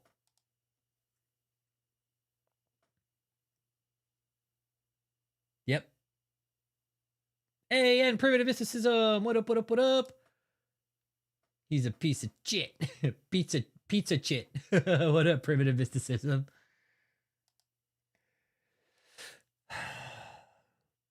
You know, that's a good one too. Mother issues. Yeah, David's a big secret. Something happened to him. Jim Baker, they both did the end of days routine. He wanted a big compound like Jimmy has. Yeah.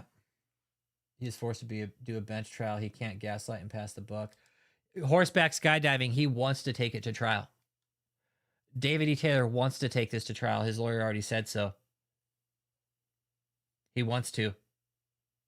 His lawyer already said he can't wait to take it to trial and have his day in court.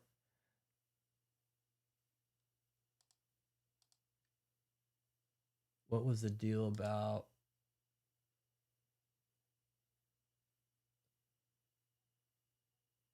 Oh, that's where David was hiding. But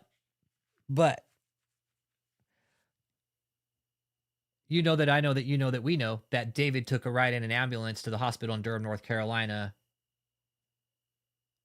I'll double check my dates, but my source was just telling me this, that there was a time where nobody talked to David for almost a whole fucking month. And I asked him about what time. They said about 2022-ish. And yeah, David was intentional. I don't think he was spoiled, Trip 9. Tina Macy, when I watched the deposition, I was confused. I thought it was a divorce case. Now I get it, and I'm keeping up on the trial. You're thinking 40 years? Yeah, Tina Macy, hit that like and subscribe. Appreciate you being here. We've gone really into depth with this organization. Why was he there for so long? You want to know why I think? For real, in 2022, this is what I think. Nobody could fucking change my mind. In 2022-ish, give or take 6 months, he suffered a major heart condition. He went to Duke University to have his heart fixed. And that's why he had to stay close, because his fucking cardiologist. That's just me. That's what my gut instinct tells me after seeing his credit report. I think he could have been neglected, possibly. Yeah. Maybe his siblings picked on him too, bullied him. Who knows? Because ultimately that can cause trauma too. Your own siblings picking on you and fucking with you, like for real. It's like those are people who are supposed to love you, you know, and they're fucking with you. I could see that happening. Absolutely. Some kind of childhood trauma with his siblings. Yeah, absolutely. Maybe they teased him a lot. He got fucked with in school. I don't know.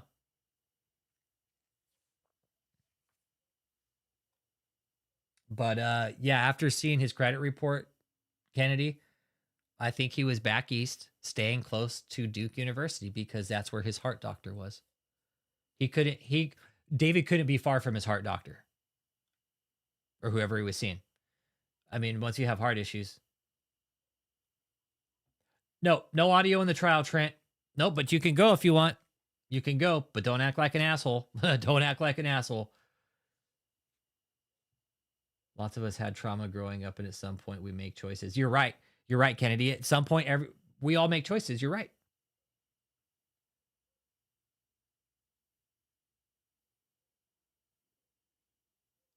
Oh, yeah. Yeah. They're all on Pacer, too. Let me see if I can get this one over here.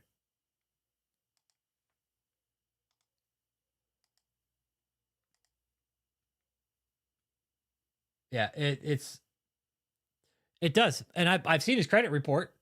I've seen his credit report. And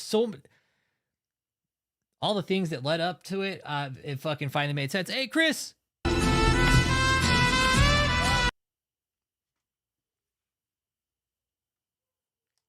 It made perfect sense to me, Kennedy Mueller. And then when we see him coming out, he's like, oh, I'm not on deathbed. Shit, he fucking sounded like he just had a fucking trach ripped out of his fucking throat.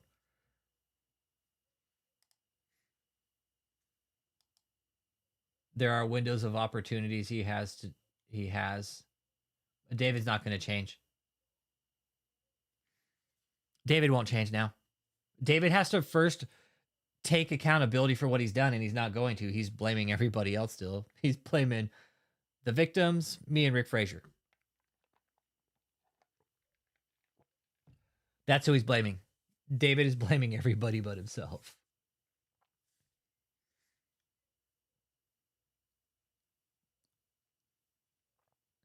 But yeah, this is some serious shit they're gonna be. $92,000 a day starting today for 6 days. Michelle, make them push. Warning from Apostle. Deal out consequences to all the closers, starting with those among the top 9 and bottom below. Now that we're bringing in their amount. This is where Rico comes in. This is where Rico comes in. This is how you get Rico involved. And even this fucking David's dumbass fucking lawyer is like, well, he wasn't even there when any of the abuse was being taken place, but he sent the text messages, didn't he? No. And David is actually trying to say that, hey, Tyler, what's this? Oh, this is some of the court filings, Chris. Oh yeah, they're in deep shit, dude. Yeah, you know what? I'll do a. Yeah, I'll put the court docs together in a C drive. Yeah, and yeah, make them available. Yeah, you guys are here supporting the channel. I'll make them available to you. Yeah, I'll get them all out there. Yeah, because there's quite a few. I'll put them in a Google Drive this weekend, okay? And I'll put it out on the channel. I'll make it available to the channel. Thank Uncle Jake too, because he's paying for them too, okay? But you guys are here supporting, so yes, we will put them out to the channel. Absolutely. Because, I mean, they go into detail. I mean, dude, they found fucking gold bars, bro. Like, that's, like, again, when they found the gold bars, I was like, what the fuck? But then I found out 6 cell phones in a safe. I was like, hey, what's on those cell phones?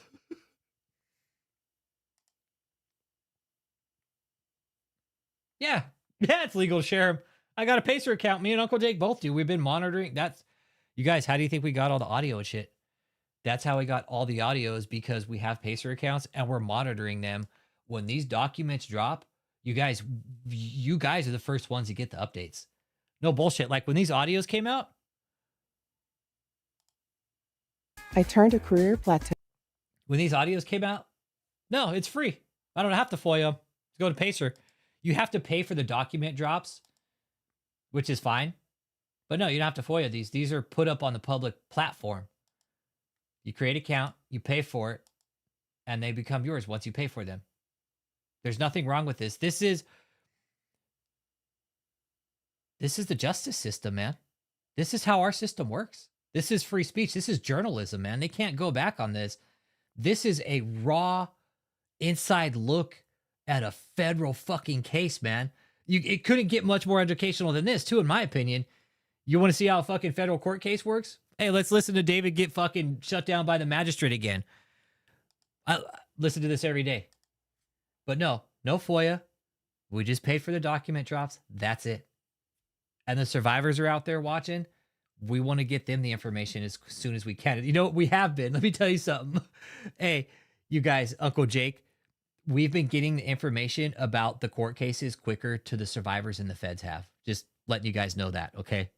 They're like, dude, you guys are fucking dope. Like, what the fuck? Hey, thanks for the seed for Pacer. Pacer seed. Pacer seed. Thank you. Pacer seeds. I'll send Uncle Jake a seed. Yeah, it's public record. So that's cool. Yeah. We'll keep downloading the documents for you guys.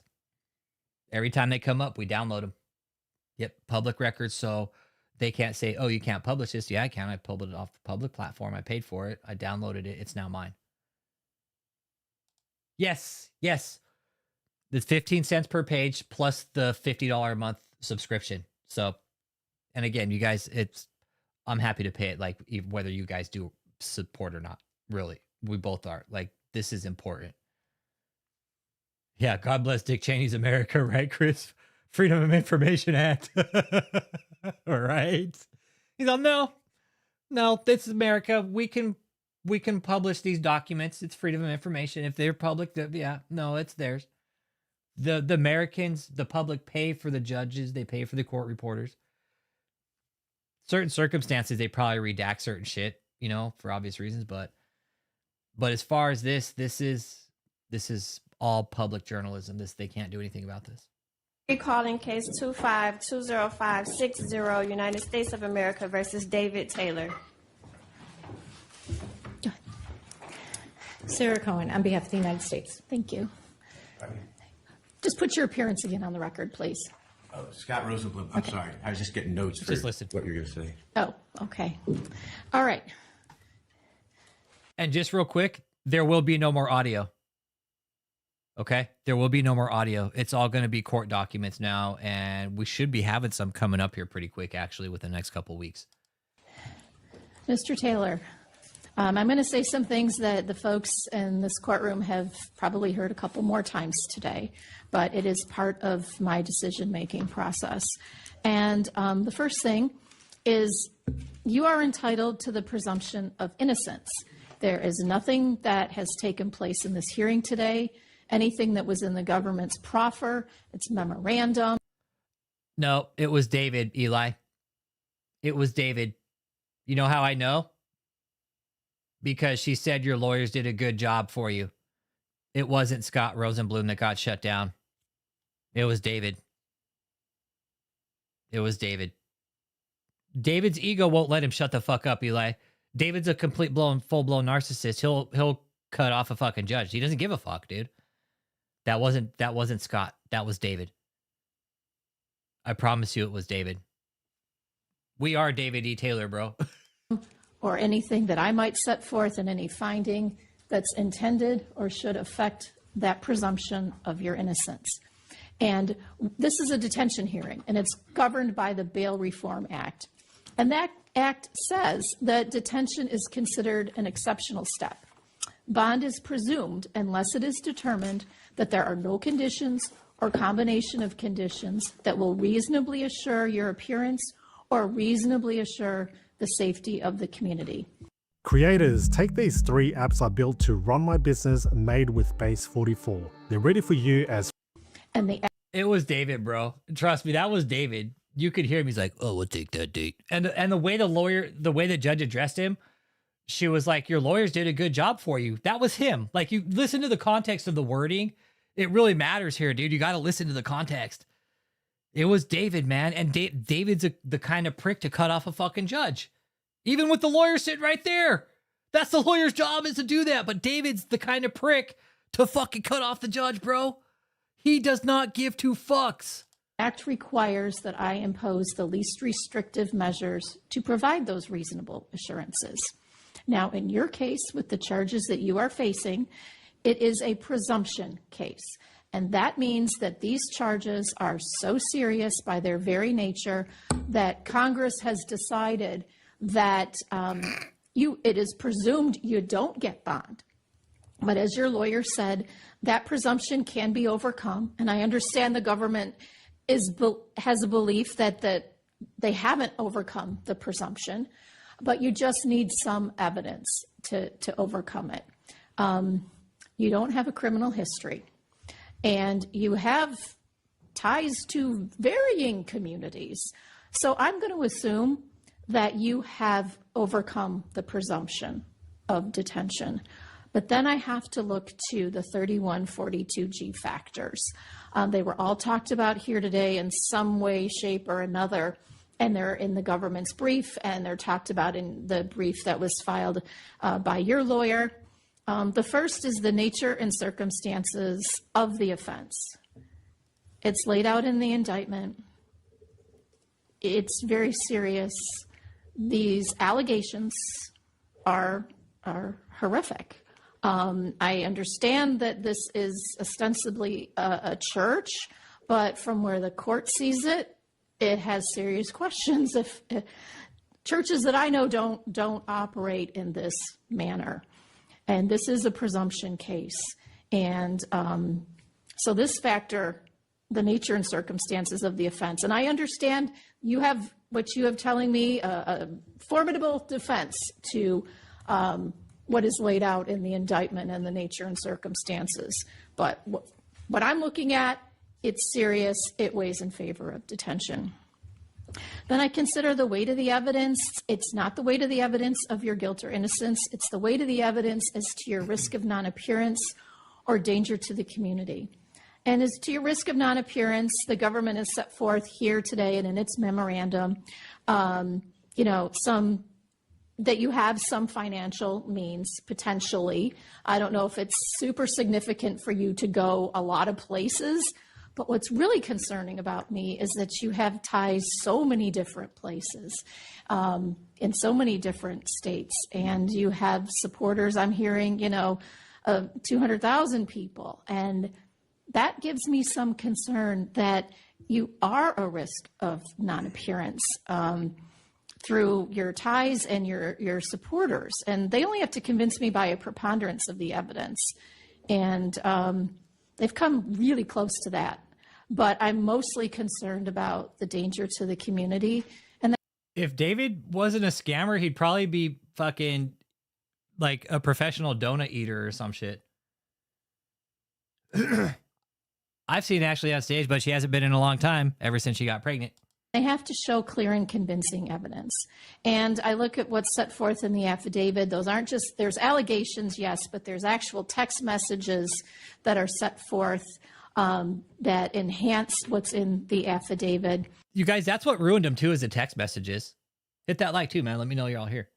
It's 48 people in here, 33 likes. Man, show me some love, motherfucker. Show me some love.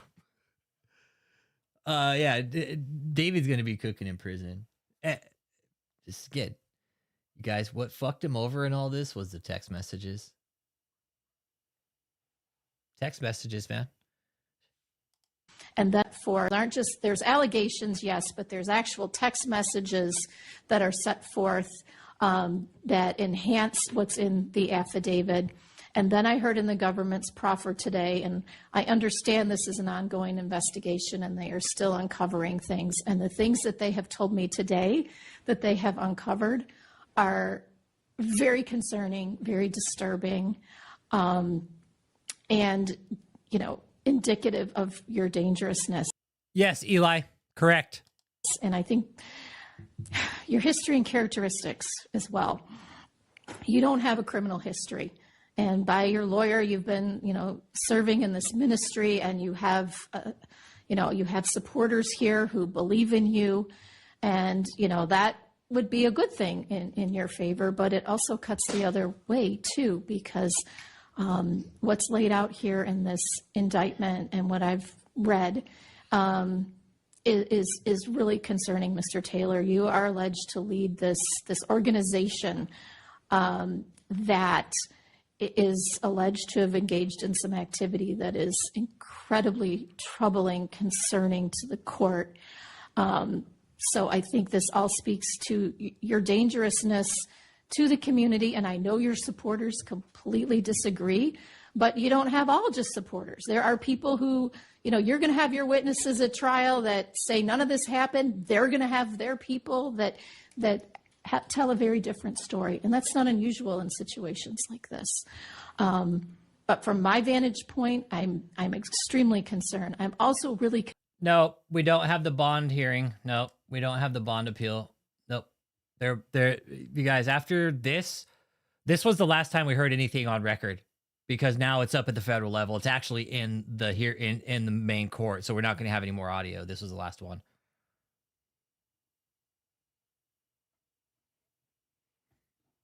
Hey, Chris. Hey, Chris. Hey, bro. You do know that he's also trying to blame me and Rick Frazier, right? Let me pull that document up, too. I'll show you. Hang on, bro. Yeah. He's trying to blame me and Rick. Give me a second. Let me pull this doc up for you, bro. It's fucking dumb shit, dude. Oh, man. I just don't get it. I don't. No, it's not really the brightest idea. Chris. Dude. It's just like, it's like that scene from Dumb and Dumber.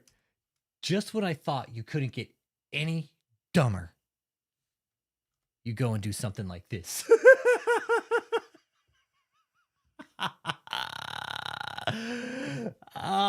Dude. Oh, what a dumb shit, dude. He's like, you know what? Rich Holmes made me send all those fucking text messages. He was God in my head, okay? What if he tries to pitch me as God? He was all, it was all Rich Holmes. Blame him. It was his fault. He did it all. He's the one-armed man, Your Honor. It was him, okay?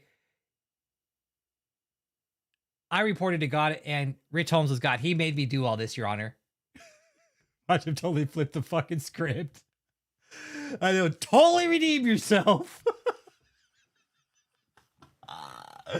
Yeah, and so do the rest of us, apparently, too. And 8 of the victims, apparently we own real estate. I have too. I'm going to miss his rants, but I'm glad he's put away. No, that was always the goal. Like, yeah, the rants, but you guys, no, David was dangerous.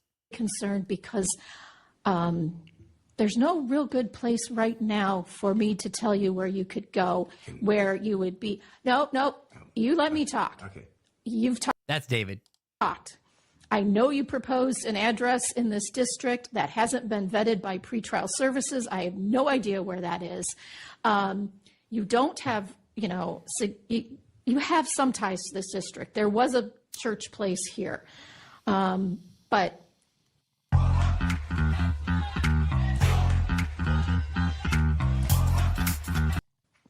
I'm not convinced that anything pretrial services has offered, I think one of the bond conditions of your co-defendant was to be completely separated from the church. I don't think that's possible here.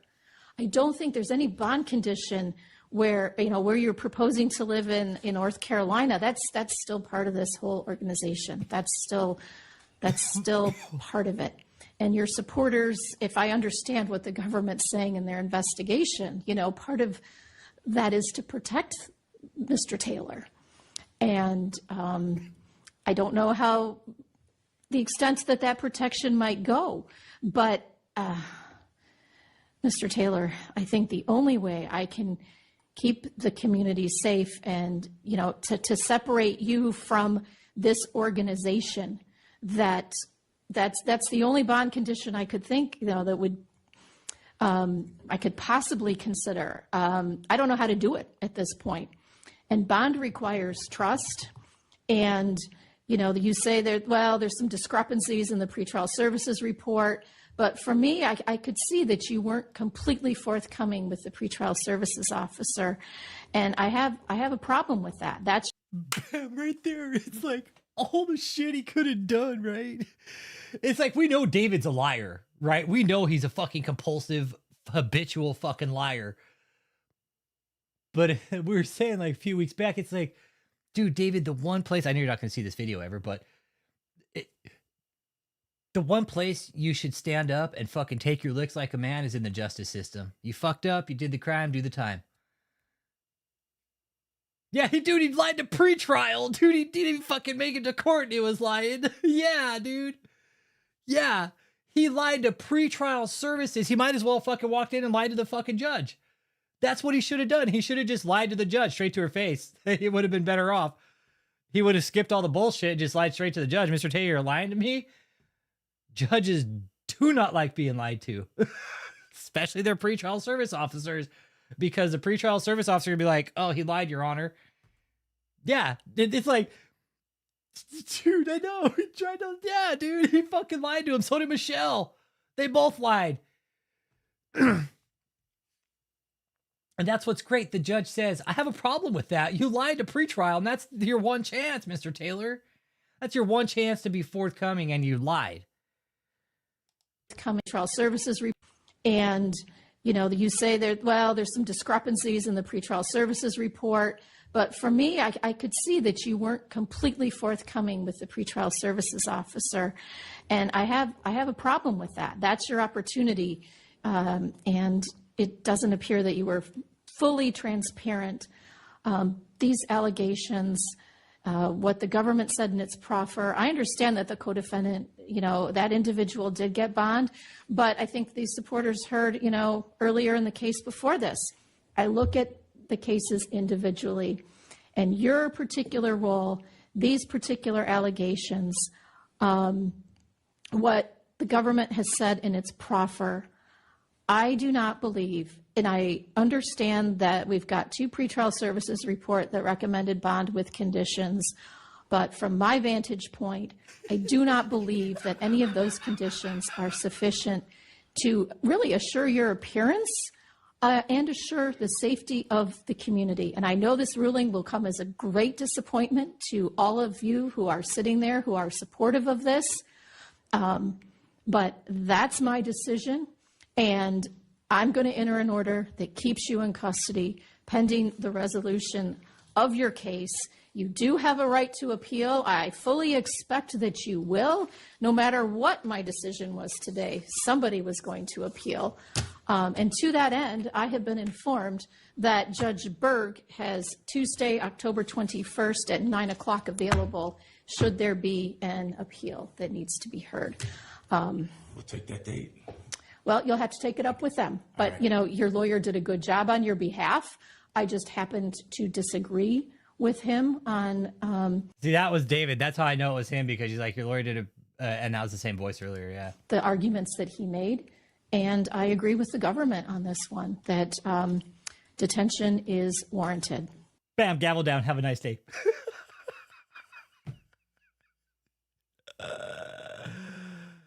Oh, man. Oh, man. I would love to buy that judge a beer. Like walk in, do like a top gun high five where it's like, boom, boom, down low, judge. Yeah. People were asking, how did you get this? This is all done on Pacer, you guys. We do it all on Pacer. That's it.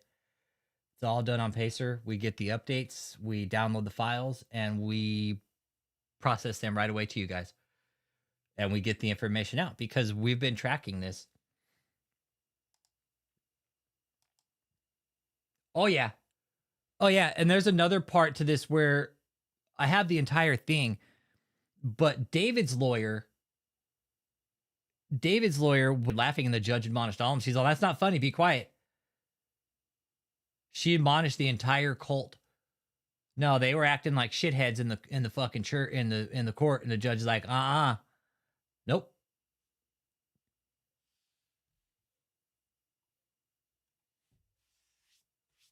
Yeah. Yeah, exactly. It was about keeping the community safe, Chris. And that's why we have detention, everybody. That's why we have jails, to keep the community safe. The judge knows something that we don't. Because they could have been back behind the judge's chambers talking and be like, Your Honor, we just came up on this yesterday. We haven't made it available yet because we're not ready to release our discovery. We don't have to yet. Yeah, they were laughing about the victims, and the judge is like, And I'm sure the magistrate went and told Judge Berg that too. Like, they were laughing in the fucking court, in open court, while we're talking about the victims, Judge Berg. And Judge Berg ain't kind of like that. The judges talk. You don't think Judge was going to take that to Judge Berg? Be like, hey, this is how it all went down. Judge Berg is going to know they laughed at the victims, and he isn't going to like that. They're making a circus out of it. And that's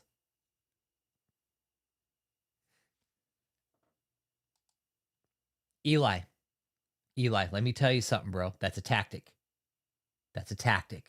Okay.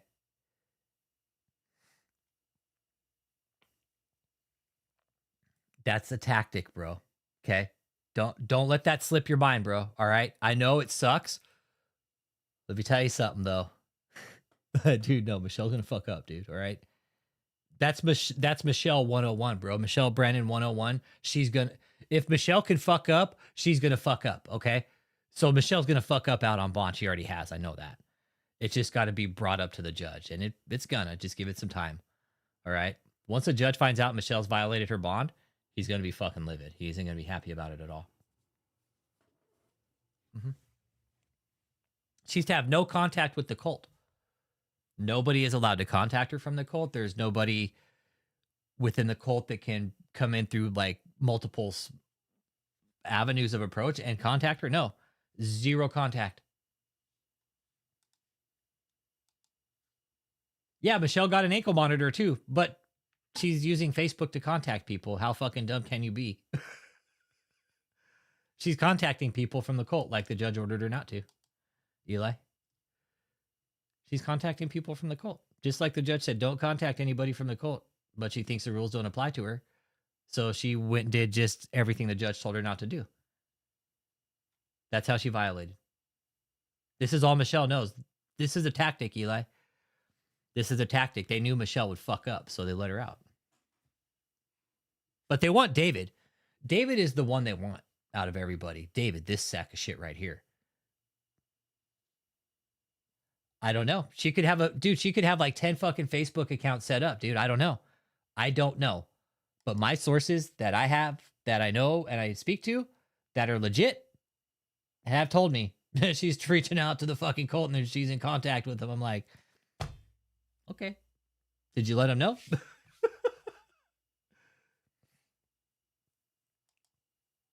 Well, she's supposed to be free of finances from the cult within, she was supposed to be within 30 days of her bond. That didn't happen. She asked for an additional 21 days, and that was like 2 weeks ago. So she's got like a week left to find a job, get a place, and become financially stable on her own. Does anybody see that happening? They are. This is for real. This is like a David Epstein and a Ghislaine Brannon. Absolutely no. You're dead on, Evangelist. When my mom and my stepdad, they're like, was this like a fucking Ghislaine Brannon or a Ghislaine and Epstein? I was like, absolutely 100%, but it was done with the church. My mom was like, that's fucking sick. I'm like, yeah, it is. Because my parents saw the news. They're like, Rich, don't you have something to do with this? I'm like, a little bit, but what do you guys want to know? This was a big deal. Even my stepdad comes from a very conservative family on the backside, right? His mom was highly religious, very sweet lady. My grandma Audrey, bless her soul, she passed. Really nice lady. But he said in the background that day, I'll never forget it. My old man's like, he's a man of few words, but like when he speaks, it like means a lot to me. And he's like, Rich, this is gonna change things. I was like, fuck yeah, it is. You're damn right it is. You damn right it is. This is gonna change things. My mom was more curious. She's like, just be careful, Rich. This is a cult. I was like, yeah, I know. Yeah. Exactly, Chris Calm. Dead on, bro. And I know why the feds let her go, because they know she's gonna fuck up. They're counting on it. That's Michelle Brannon 101. Michelle will fuck up if she can fuck it up. Okay? Dead serious. Look at what she did the last 10 fucking years, 12 years, 13 years of her life. Fuck this whole thing up right here. Had Michelle went a different route and been just a nice person. It's Chris, it's a culture shock, dude. For Michelle and David to get a job, it's a culture shock. Absolutely. Fuck yeah, dude. You're dead on, Leanne. Exactly. She'll lead him right to the money. Yeah, dude.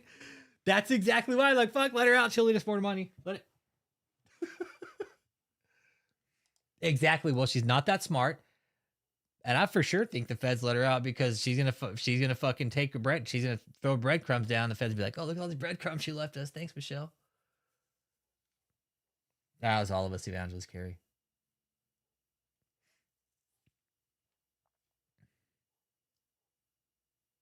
This was a day coming. I was talking to some of these survivors, and it's like some of them want to give to the channel, and I appreciate that.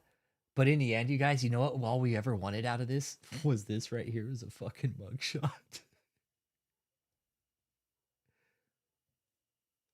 Yeah, banking on her rolling on David. Exactly, Kim. That's how the feds play. They'll bank her rolling on David, give her a lighter charge, lighter sentence, maybe probation, 5 years.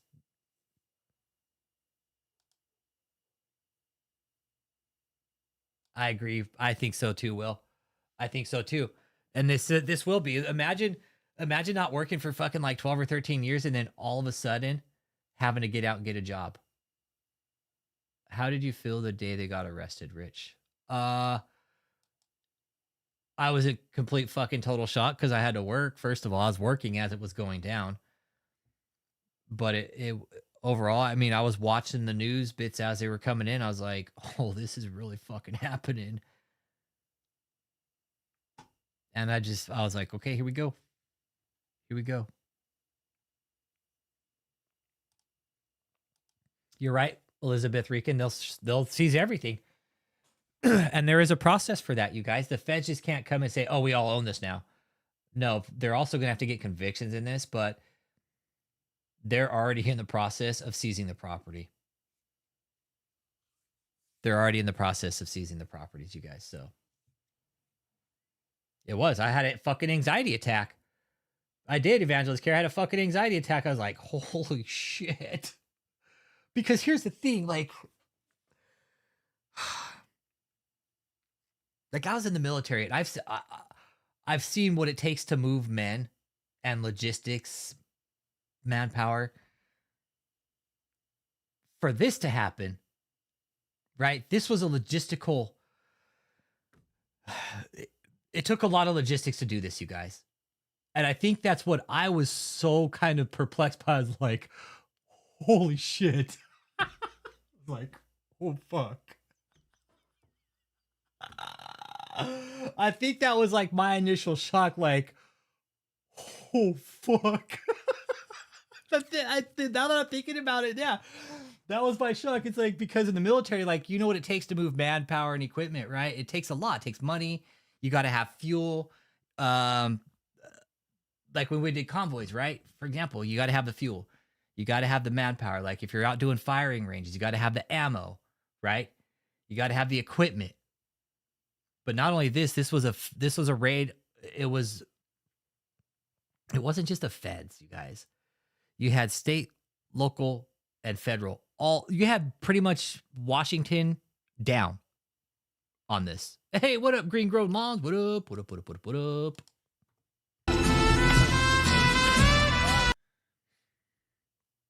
You had Texas, Florida, North Carolina, Missouri, and Michigan. You had 5 states, 6 different locations all at once. Like the logistics it takes to do that. But not only that, I think it was because that we had focused so much of our energy on it, and then to see it come down the way it did.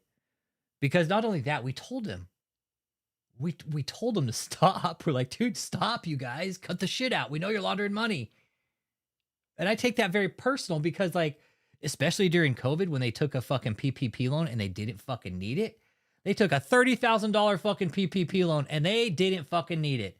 That is fraud, David. The feds didn't know they took a PPP loan, but they did once I told them. PPP loan. Check into it. Check into it. And it took it under JMMI that's now revoked.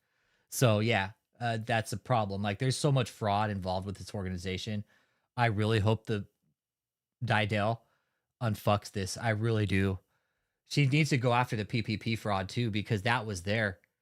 They didn't need it. David took it just because he's fucking greedy. Yeah, I for sure think Josh has been implicated, which is why his ass has been a no-show. I'm with you there, Parbs. Yes. Josh is like, uh-oh, my daddy got busted. I better I better go. Bye, Daddy. You can go and take the fall on this one. Because these are, you guys, this is serious what David did. This is really serious what David did, Michelle did, which is exactly why they're in jail now. Where they should be. David has no business being among the public. Not for a long fucking time. He needs to serve some time.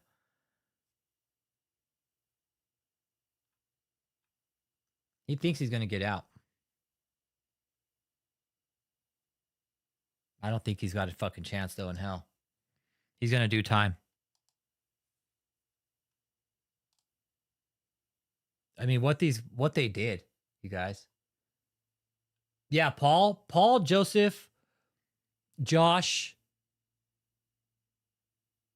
Haven't seen much of Tony either, actually. Who else have we seen much of? We haven't seen Ashley in like almost fucking year and a half. Paula Don, we haven't seen him though. And they haven't been putting up any content. Just on Sundays. They're not even doing broadcast during the week anymore.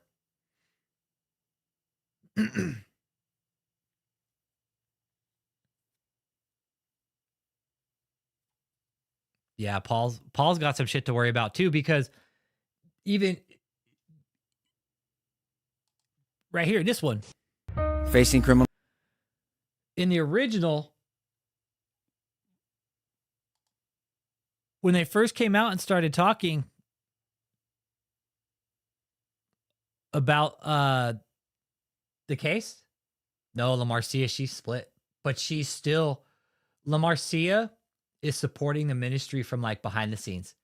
She's putting out content about it. She's putting out content about David. She's got a channel. But in the initial,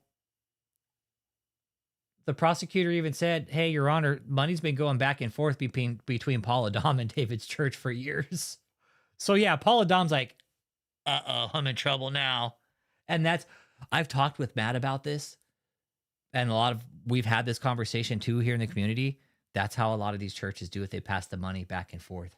So it's like, it's a way to keep the money kind of circulating within the church. It's a really fucked up way to do it, but they found out, and they say so here. A detention hearing. Let's do the arraignment first. Mr. Taylor, did you get a copy of the indictment? Yes. Okay, you need to speak in the microphone. Yes, Okay. Your Honor. Okay. I do have in front of me an acknowledgement, and it's signed by you and your lawyer. Is that right? Yes, Your Honor. Okay. And this document states what you have been charged with and the maximum penalties you could face if you are convicted or plead guilty. You've been charged in this indictment with count 1, conspiracy to commit forced labor in violation of 18 U.S.C. section 1594. That carries a potential maximum penalty of 20 years imprisonment and a fine of up to $250,000. Counts 2 through 9 charge you with a violation of 18 U.S.C. section 1589, which is forced labor. Each of those counts carries a potential maximum penalty of 20 years imprisonment and a fine of up to $250,000 on each count.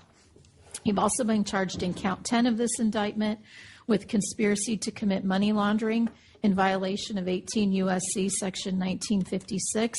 That also carries a potential maximum penalty of 20 years imprisonment, a fine of up to $500,000, or twice the value of the properties involved in the money laundering transactions.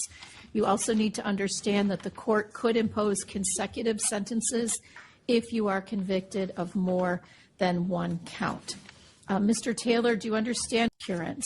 It is the government's argument that the defendant will not meet its burden of production. However, if the court finds otherwise, the government's argument today will focus on 3142 factors, beginning with the nature and circumstances of the charged offenses.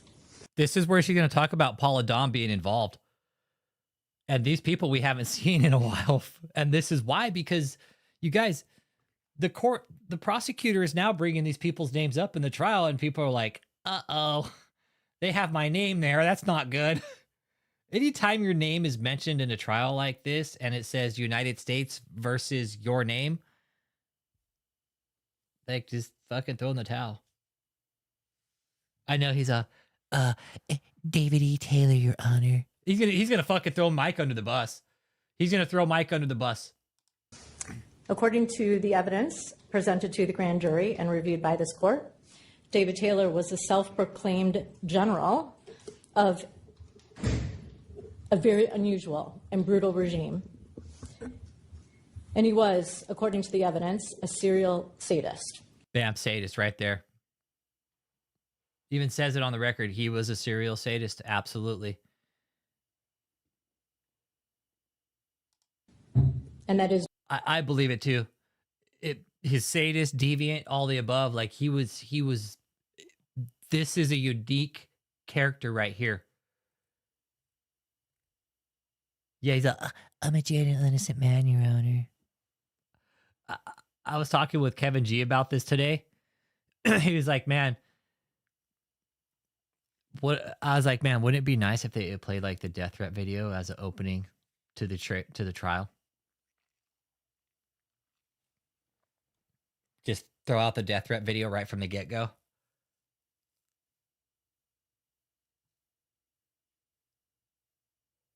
Oh man, the jury would just dig that. Oh man, could you imagine the jury seeing that? Like opening up. That's the first thing they show as opening argument is David throwing out some death threats. No exaggeration. For 11 years, in 4 states, over a decade, he terrorized and traumatized workers with violence, threats of violence, sleep deprivation, medical deprivation, and food deprivation. Contrary to the defense brief, victims and witnesses will testify that David Taylor, defendant number 2, Michelle Brannon, and others in the organization, including some who are sitting in the courtroom today, assaulted others. Right there, Joseph was one of them that assaulted people. So yeah, let me tell you something. When we say more arrests are coming, more arrests are going to come. It's just time. Just be patient, you guys. This case has a lot of time to build up. That's why the feds work so slow. And again, David's on detention until the outcome of his case, whether it's fucking 2 years, 3 years, 4 years. If it takes 5 years to complete his case, guess what? David's on detention until then because the judge signed an order. You're not out until the case is over. Once you're in court, you can come in civilian clothes because you have that right to come in, look dressed your best. Remember that shithead Daryl Brooks where he didn't want to fucking show up in like street clothes? He showed up in his prison clothes because you have that right to show up in street clothes to look like you're not accused, right? That's how our system works. Absolutely. He will be afforded that right. And if he's smart, he'd probably take it. What if he showed up in one of his fucking shitty outfits, though? In the organization, including, to date, at least one minor who has come forward. Specifically, witnesses thus far who have been willing to come forward have reported that approximately 10 members who have assaulted other people within the organization. Because of the nature of the public proceeding, the government is not going to identify those people at this time, but there are approximately 10, again, including some seated in this courtroom today. Victims and witnesses will also testify that they were deprived of food, sleep, and medical care. David's lawyer is actually now trying to discredit all this, saying that they're all liars, basically. I would love if he showed up in his Captain Crunch outfit. Oh, if he showed up in an Armani suit, it would make him look like a complete asshole. It wouldn't make him look any better. Hit that like and subscribe too, man. If you're new here, we're listening to some court audio, and we're just kind of having an open discussion about all these secrets, man. And I think one of the court documents I have up here is the gold. That was a big fucking secret. I didn't know shit about that. None of us did. None of us knew shit about the gold, nor did we know about the 6 cell phones they found in his safe, which really got my fucking gears turning. So, yeah, these 6 cell phones, plus the 3 they found on him. I'm real curious what a walrus has use for that many phones at one time? Like, is he like mass ordering fucking seafood or something for his diet? Their testimony is corroborated overwhelmingly by Taylor's orders and threats to his victims that have been documented. For the record, the government is going to place some of those threats directly from Taylor into the record, notably with the times. Beginning on just one at 12:26 a.m., Taylor texted an armor bearer. As the court knows, an armor bearer is Taylor's personal slave.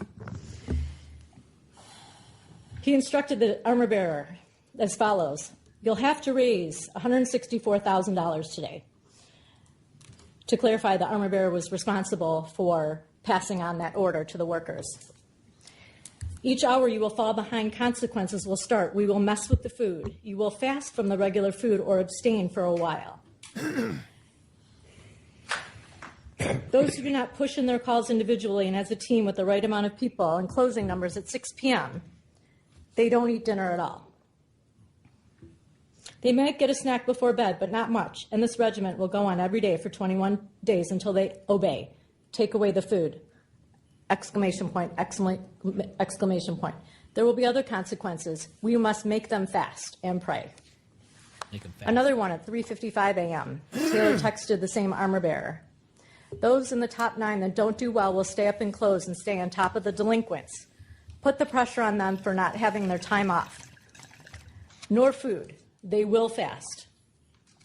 At 3:52 a.m. on another date, Taylor texted his armor bearer: "Let everyone know we have to raise at least Hey, Barb, I was actually told that. High-profile client. $50,000 by 12 midnight. Big donor. If this happens, the top 9 and those who did well can rest, but the others who didn't will stay up until 4 a.m. and study notes, and they will wake up at 8 to 9. And if they don't do good the first 5 hours, they will not get lunch." On another date. Yes, Parbs. Yes, absolutely. 7:57 a.m. There's But I don't know, Parbs, you know what you use a safe for? You put like important papers, fucking currency, you want to stash a few gold bars like David did. But when you're stashing cell phones in a safe,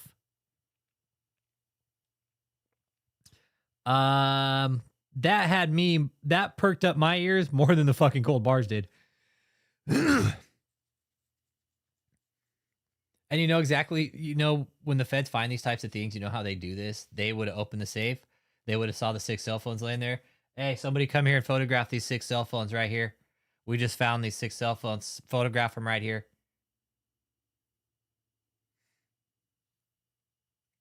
Yeah, Parbs, and let me tell you something. I think there's some people of influence that could be on some of those burner phones that David's got. And when the feds crack them open, they're going to be like, uh-oh, we have a real problem here. They're like, uh-oh, we got some fucking people in here that shouldn't be in here. So, yeah, when I found out about the cell phones, I was more interested in those than I was than the gold. I was like, fuck the gold. Okay, he's got gold. He smuggled it. All right, tell me about the cell phones. Fuck. Evidence of consequences when people are sleeping and are having a hard time waking up. He texts his armor bearer: "Pour water on everyone's faces that's halfway sleeping and not working. Wake them up now. My next level of judgment tomorrow is that it won't be just 4 a.m. It will be every hour you waste in the day will be added on past 4 a.m. In all capital letters, tell them all to stand now and you throw water on their faces." Later in the text, you tell them I don't care about them being sick. On another, these are just bits and pieces of the text messages they're sending. But you guys, this court document right here, that's one me and Chris are getting blamed on. Exactly. You're right, Parbs. They won't open a bigger can unless if it's in the scope of David's shit. You're right. They're not going to be like, wait a second here. There could be bigger can of worms here too that we're not seeing that they're not going to open. They'd be like, we got David. That's what we wanted. We'll deal with this shit ourselves. Don't worry about that. It's like, matter of like national security and shit, right? Like, hey, we'll deal with those guys. Don't worry about that. But yeah, they kept notes in this fucking conspiracy. Yeah, throwing water on people that are tired. Yeah, that's sleep deprivation. Yes. That's like borderline fucking waterboarding. Yeah, that's evil. That's fucked up. Although it will all get filed away and could lead to further investigations. Yeah. And the thing is, you guys, there could be other indictments after this case. So don't forget that. They have human trafficking specialists on this case. I still don't think human trafficking is off the table yet. I really don't. I think they could bring that in at the very end of the case, right when they're about to fucking finish it up. Be like, oh, Your Honor, by the way. Yeah, it's literally torture. That's torture. Not only that, but having people sleep out in a fucking garage in the summertime in Florida, that's fucking torture too. Like, David was literally running this type of spiritual fucking boot camp, man. Look, put him in the garage, warning everyone. I mean, every single person must now be raked over the coals from Michelle down to the top 9, down to the bottom 20, and get your butts back in order. You've gotten this ministry in shambles. Dude, look, he's still blaming even his own. Look, David is such a fucking Nimrod. He's blaming. You guys, we're dealing with a true narcissist. Oh, yeah, he was. Oh, he was breaking. No, he's breaking people's will. Oh, yeah, this is a big problem. Throw water on people that are tired, that you've been working. Yeah. Oh, that's going to look real fucking good in front of the jury. Yeah, it's going to look real good. And these survivors that I talked to on the back end, they all say the same thing. David would set these crazy fucking amounts that we had to make. They're like, oh, yeah. One said, what was it? There was one up here. Don't matter if you bring in $400,000. Lazy, inconsistent people. This is actual slavery. And juries aren't going to fucking like somebody like him being a slave driver. No. Like, David was telling everybody else he was fucking lazy while he was sitting on his fucking lazy ass in a shitty filled pad, like barking orders at people. This was horrible what this man was doing. And YouTube, this was all done on, you guys need to take David Taylor's channels down. You guys need to take his channels down. We've been reporting him to you guys that he ran this operation. Look at what he did to these people, and he facilitated this all on your platform. Yeah, once the grand jury's already seen the evidence.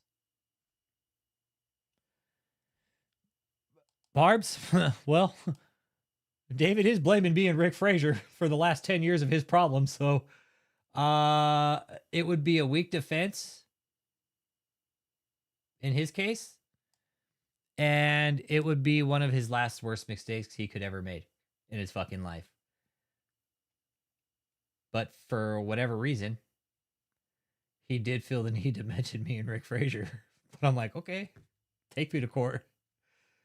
Not only that, but this would be great for me to tell him that David tried to sue me through Winners and King, and the cease and desist is right here above my fucking head. You know how detrimental that would be to that law firm's fucking practice. Oh my God. Knowing that Winners and Firm couldn't compete with somebody just basic.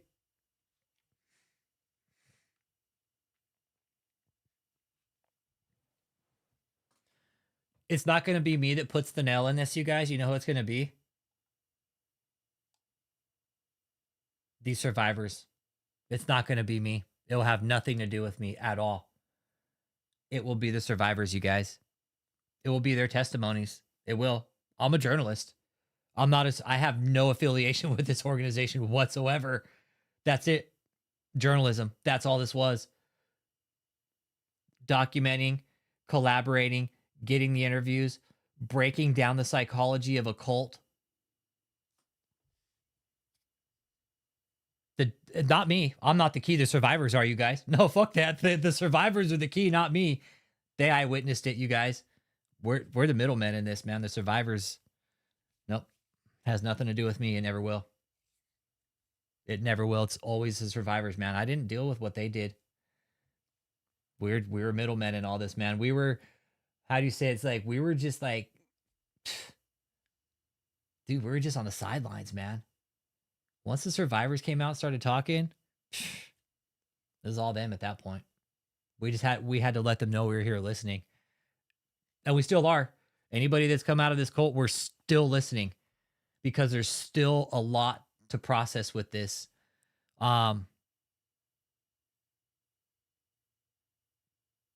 This man fucked over a lot of people. This guy fucked over a lot of people. He hurt a lot of people. And I hope his life in prison is just fucking miserable. I really do. I really do. I hope his time in prison is just fucking miserable. I don't want any harm to come to the guy. I never have, ever. I want him to serve a long, miserable life in prison. Whatever time he's got left. A long, miserable, fucking just shitty life where he's got to always watch his back. Has nobody to protect him. He's now, all the ties are cut with the cult. He has no money coming in. Nobody's going to come there to fucking back him up. He's got no family, no friends. Eventually the cult will start fizzling out and all the women will start waking up like, oh shit, he's not getting out of jail. He's not going to marry me now. But as far as going to the stand, I haven't heard anything. But at the end of the day, it's the cult, it's the survivors, you guys. It will never be about us. I mean, we did the journalism part of it, but it was us that opened up the ears to listen and just shut the fuck up and just listen. It's all good, Captain Howdy. The survivors tell us that, man. Thank you for listening and thank you for not being judgmental of us. That's never our goal. There's a big interest in this. There's a huge vein that needs to be mined here with this spiritual sadism, and I think it needs to be written and it needs to be documented, man, because this is real. This is real shit what these people are doing. What David did was real. I was talking to Vanessa Johnson about it. She's like, Rich, some people thought this like it was a reality show, but I was like, it wasn't, Vanessa. This was like a real thing. And he hurt a lot of real people. And we're just talking about it. You know, is it like saying it was a fucking reality show, but real people were affected. And it hurt real people. Like people got hurt physically in this place, you guys. Like people got hurt bad. People got sick. I know for a fact Joseph fucking took COVID back to the entire cult and a lot of people got fucking sick. Okay. So nobody went to the hospital during that, but I found out a bunch of fucking people got sick. I found out that some people's bones were broken. I don't know if we'll hear about that story, but from my sources, I did find out that somebody's bones were broken. I've been fooled by somebody. I have. I'm first one to say it. Dead ass serious. When I started a fucking business, man, when you start a business, the fucking scammers come out of the motherfucking woodwork. I'll tell everybody that. If you start a business, be careful of people who get you to go out and bid jobs for them, okay? Yep. I got fooled one time. It'll never happen again. Ever. Fuck that. Nope. Ever again. So, yeah. The survivors, when they come out, and if that's the thing, the only time the survivors are going to come out in this is if David takes us all the way to fucking court. That is the only time they will come out. They're like, okay, here we go. This is what he wanted. And when the survivors start taking the stand and they're looking at the jury of their peers, you, me, Leanne, Charles CPT, Parbs, whoever, when the survivors come out and start laying their testimonies out to the jury of what happened, it's going to be appalling. The jury's going to be disgusted. And the jury's be like, yeah, fuck that. Guilty. Guilty. Guilty.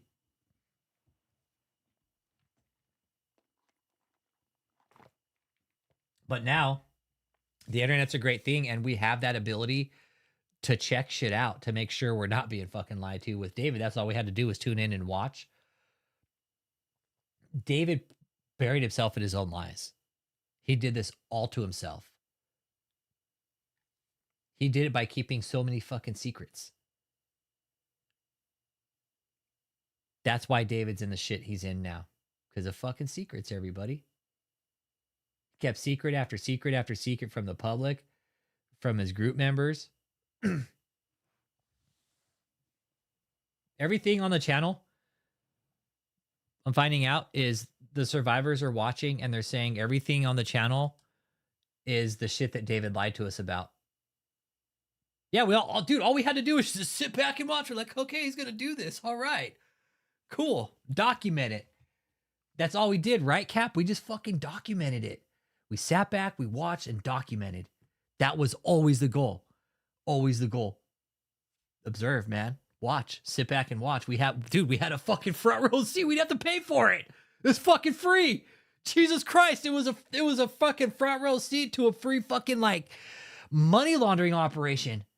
And he did it all out on the fucking internet for everybody to see. All the scams he was pitching, you guys. It was scam on scam. It was a multi-level money scheme, man. This is a multi-level marketing scheme. And we all sat back and watched him do it. We told him time and time again, everybody.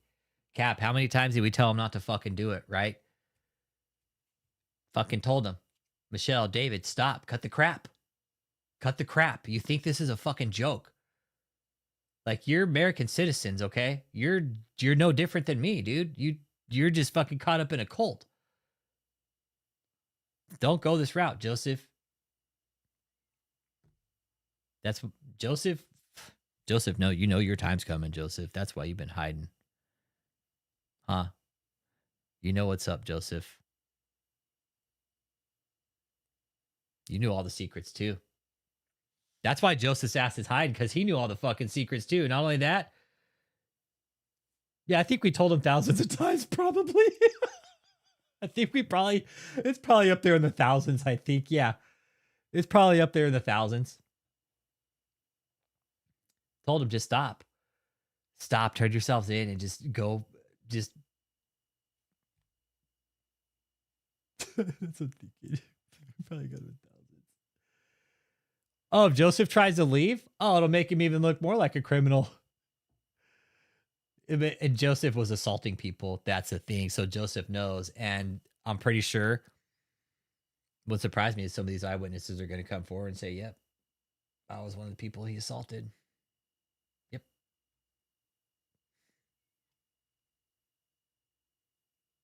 They found evidence for corroborating the forced labor. This all corroborates like human trafficking right here. Multiple people sleeping together in a single room, sharing a single bathroom, sleeping directly on the floor instead of a bed or a mattress.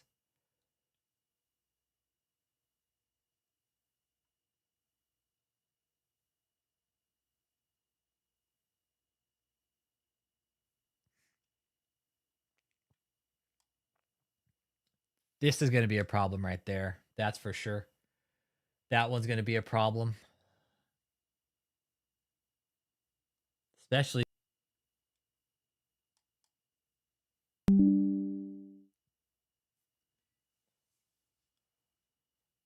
This won't look good. The worker crying, sending that kind of video to David saying, I'm sorry, that's fucking late. And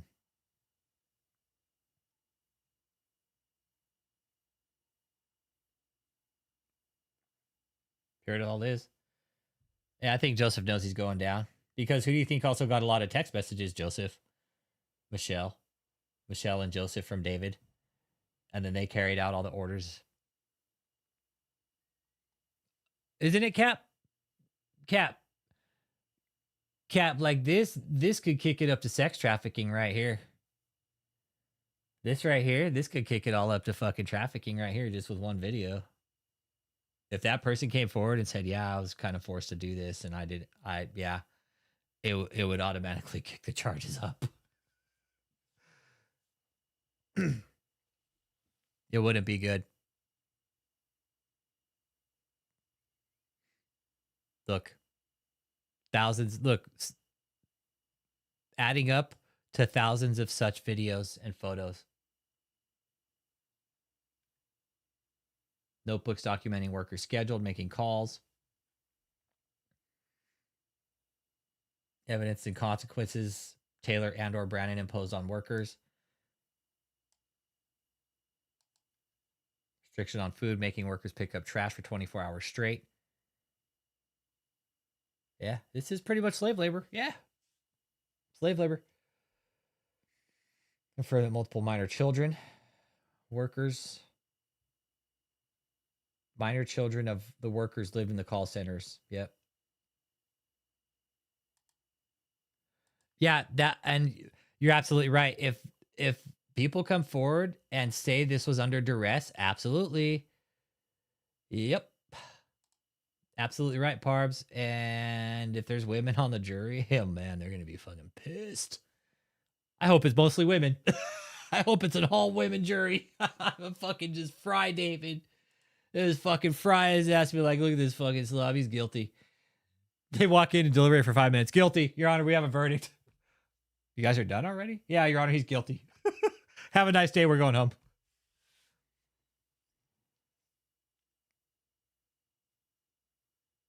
Yep. Corroboration was forced labor, physical assaults, their own emotional, psychological. Right here. This is going to be a problem right here.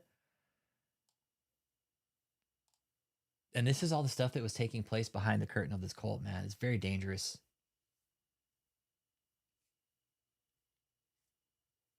Oh, yeah. No, and she even the prosecutor says that, Tony. The prosecutor says that during the raid, one member of the organization who's in the court today came back and told the people to refuse all the help and assistance, and they did. And they did, Your Honor. That's the type of organization we're dealing with here. Let's keep going. Other date at 3:23 a.m., Taylor texted to his armor bearer, "I can't be kind to you letting you start later and sleep in. I can't be kind with none of you. You're all working until 4 a.m. Now, I don't care if you're tired. You've crossed the line. You're going to work all night and get up in the morning." And another text, Taylor texted a group of workers, "You're not going." Does David have any chance at beating this case? Raythel Jordan. Dude, you know, if there were just allegations, yeah. But there's text messages, bro. There's text messages and text messages, emails, and they're going to have emails. I guarantee it. They're going to have text messages. They're going to have emails. But Raythel Jordan, no, I don't think he's got any chance of beating the case, especially that the survivors are going to go and take the stand if he takes it all the way. Because that's the only time that they'll see the survivors and who they are is when they take the stand. That's it. They're not given access to who the witnesses and the survivors are for obvious reasons, because they're worried about witness intimidation. So David and Michelle, they don't know who the fucking survivors are. And the lawyers have been given explicit permission not to share that information with them. Only the lawyers and the judge know who the survivors are.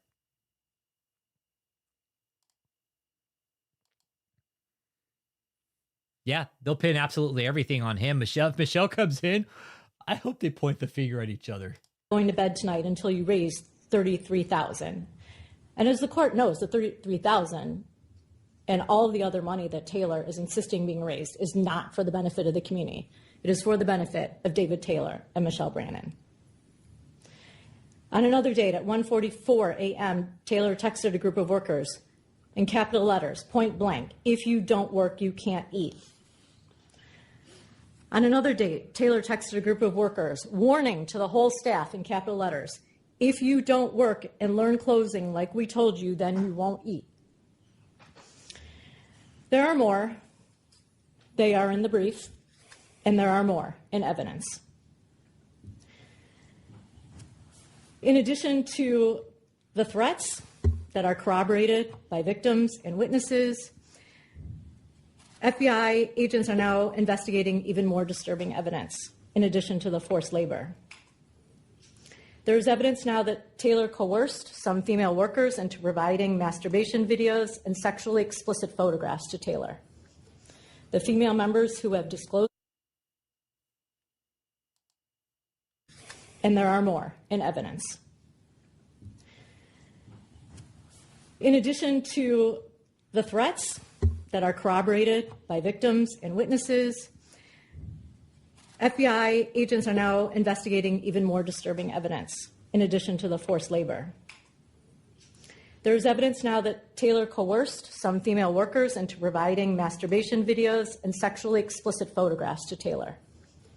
The female members who have disclosed this to the government to date explain that Taylor demanded this material, that they were fearful of disobeying him, and they felt they had no choice but to send Taylor what he demanded from them. In addition, minors have come forward to the FBI. They have been recently interviewed. They have corroborated the forced labor scheme, including physical assaults. They have reported their own psychological and physical abuse and their own trauma during their involvement in Taylor's organization. By Mr. Taylor? Yes. Okay. Yeah, I don't think they're going to offer David deal for shit. Nope. They're giving him fucking time. They're like, no. Yeah, Kim. Yep. There'll be more. It's unfortunate. All it takes is one, Kim. All it takes is one. Yeah, his deal would plead minimum, do the minimum 20.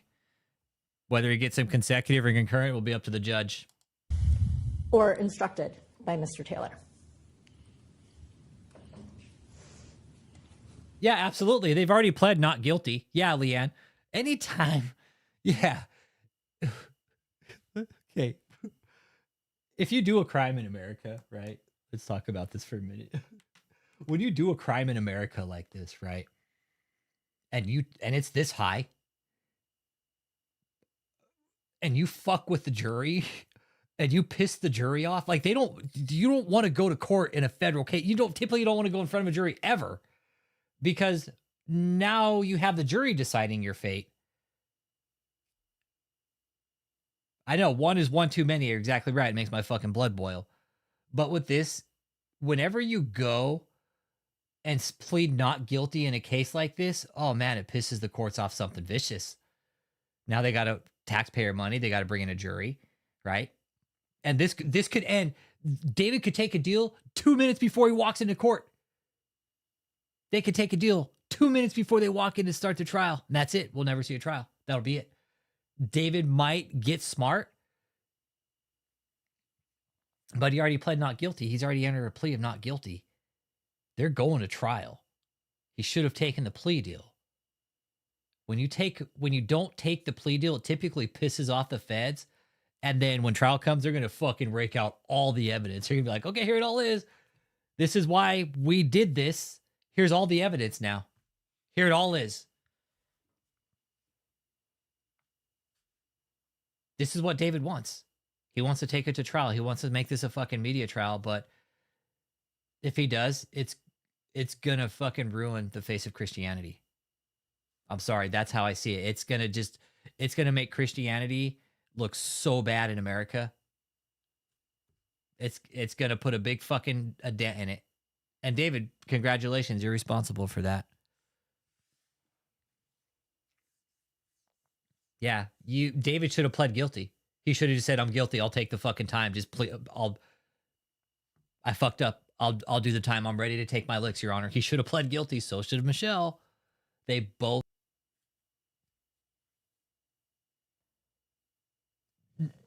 No, he would never. I don't think the judge would allow him to represent himself in a federal trial like this. There's no way.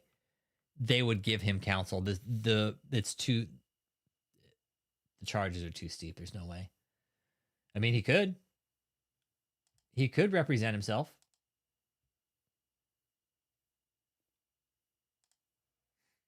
You're right.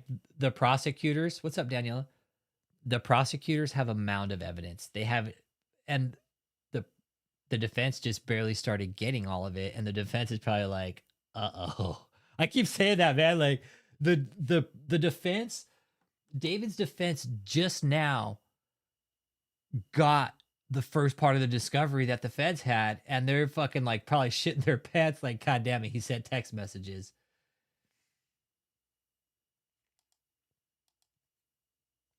Exactly. He can't say guilty in front of his followers because then they know he's like, well, why would he say guilty if he's always right? You're right.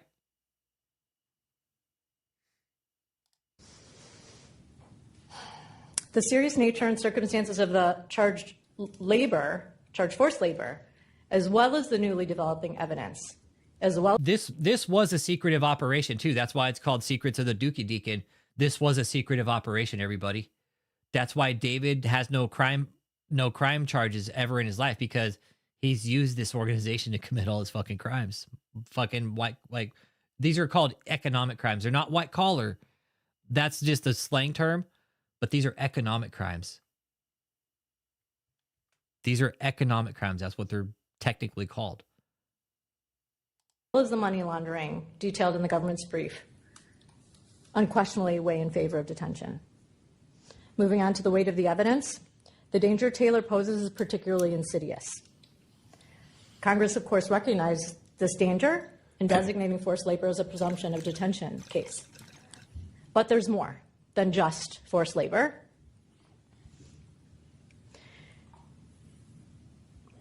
Taylor faces a strong incentive to flee, particularly because of the sentencing guidelines and the statutory maximum penalty. Putting aside the 20-year maximum penalty for a moment, the government's initial estimated calculation for the forced labor charges is 151 to 188 months, and his guideline range for money laundering is similar, 151 to 188 months. Now, those are two separate charges. Okay, those are two separate charges, and the judge can either run a consecutive or concurrent. He can run them on top of each other or one after the other. Hopefully he does one after the other. Important that we all understand that forced labor is not just about physical assaults and physical. And just real quick, forced labor is considered a violent crime. Abuse. It is about the psychological trauma and coercion that occurs. And this was happening on a daily basis for over a decade. So to remove David Taylor from the organization is not enough. The fear persists for his victims, not just because he's physically removed. Oh, you like that? You the like psychological fear and the psychological. You like that? Yeah, David has 10 charges so far, right? And just those two alone, that's 40 years if they stack them. Yeah, Big Papa, hey, what's up, man? Dookie Deacon. Yeah, that's what we call him. Dookie Deacon.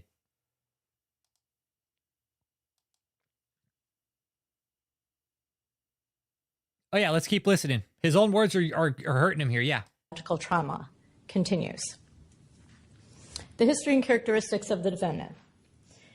He has no employment outside. It took me the best part of 5 years to figure this out. But when I did, it solved almost all of... Jeez. KOGGC. He does not have significant family or community ties to this district. And while it is true that he has no prior criminal convictions, he has admitted publicly and in messages that he used to be a gangster in his teenage years, very bad in shootouts, etc. So apparently, prior to this forced labor sinister organization that he decided to start, he was involved with violent behavior. And then it's important that the court recognizes that he doesn't have any criminal convictions because he was engaging in a criminal enterprise that was extraordinarily sealed for the past 12 years.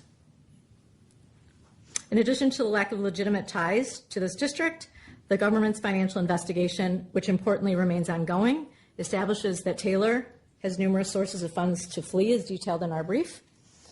In addition, the government has just recently learned that Taylor has another source of funds. So this is a source that is not identified in the government's brief. He has a additional cashback debit card account that currently has $12,195.10 in it, and he has an online savings account that has $130,910.23 in it, and that is as of today's date. If the court has any questions about access to funds or the seizure of funds, Adriana Didel, the chief of our office's money laundering and asset recovery unit, is here to answer the court's questions. Okay. I would love to talk to Adriana Didel. The government also pointed out in its brief that, like, hey, Adriana, can I come help you forensically unfuck this organization? I would love to help you. The funds, free of charge too. Just let me come help you. will continue to grow based upon the conduct of people in the courtroom because they are actively soliciting additional funds. And the manner in which they are doing it is quite frightening. For example, in a broadcast recently, members of the organization stated, quote, "We're in a war. We're in a war, and it's time for you to decide if you're a warrior or you're not." Moving on to the nature and seriousness of the danger to any person or the community. In addition to the intimidating forced labor conspiracy that is discussed in great detail in the government's brief, as the government has noted, there's developing evidence that Taylor coerced women to provide him sexually explicit videos and pictures. His sexual predation alone makes him a danger to the community for several reasons. First, and somebody brought up a good point in a previous chat that if David got out, like, he would probably hurt somebody, like, in a bad way, like sexually, like not good. Because he's a sexual fucking deviant, and he's a fucking sexual predator, just like the prosecutor said. Like, bond, putting him out on bond, like, he is a sexual predator, and there is proof of this. There's thousands of photos and videos that he is indeed a fucking sexual deviant and a predator. it is very apparent to investigators that Taylor has an excessive need for sexual gratification, and it will not be controlled with bond conditions. Because Taylor collected these sexually explicit materials electronically, this material may be in the possession of current members of the organization or former members, or may be stored by Taylor in unknown locations. Women remain fearful that Taylor or someone at his direction will distribute this very private, explicit, and sensitive material. That's called sexploitation, and it's a real term. It's called sexploitation, and it's a real term, and people's lives have been ruined by it, and there's real things. Sexploitation. It's a real thing. I think they actually have laws against it. Like, if David were to, like, do that, I think you can get in a lot of fucking trouble for it.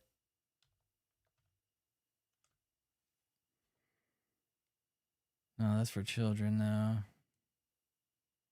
That's exploitation of children. No.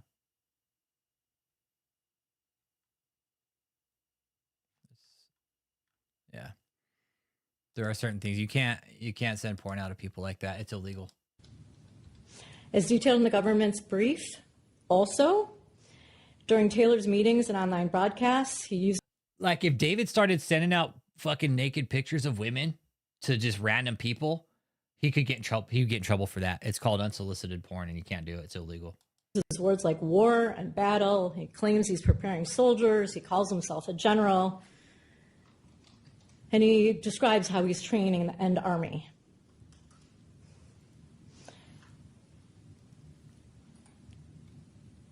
His members are entitled to protest, Your Honor. But as I speak here now, they're outside the courthouse. Yes, Gabe.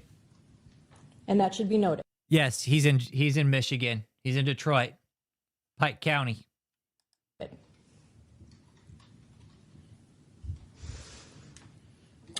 They are carrying on their war message, even as I speak.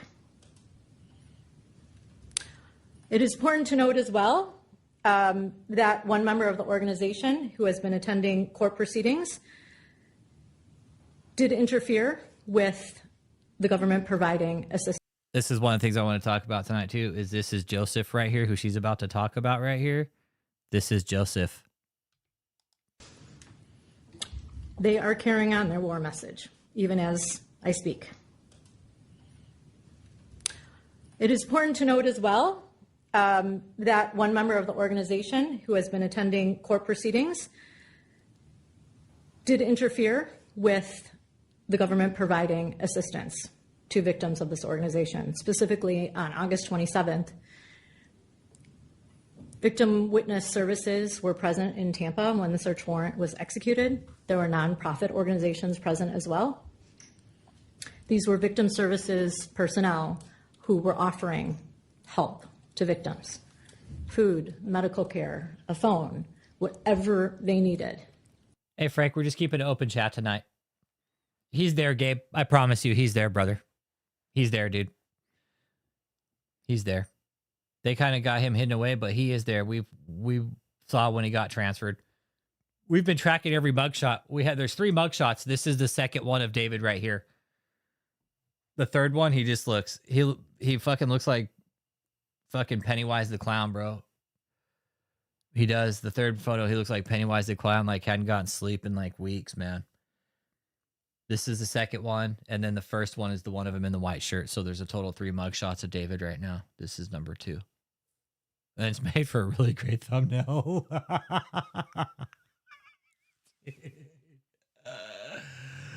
Whoever thought like David's one last gift to the world would have been this fucking like mugshot right here.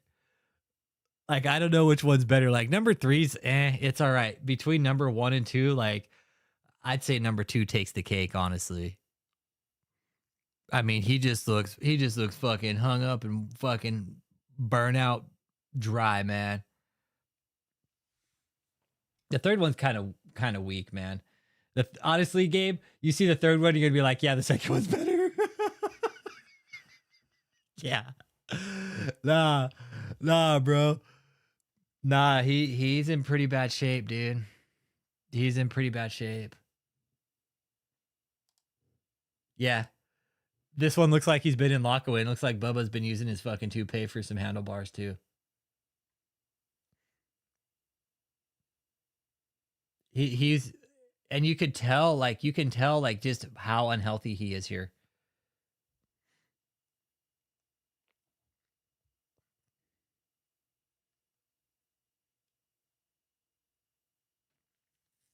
Not healthy at all, and then living on a prison diet.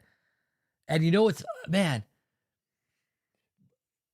and this is the thing, like, look where he's at, you guys. Like, he's sitting in some, like, this is just some fucking rundown prison office, like jail office. And they're like, all right, sit down here so we can take your booking photo, like your processing photo, so we can process you here.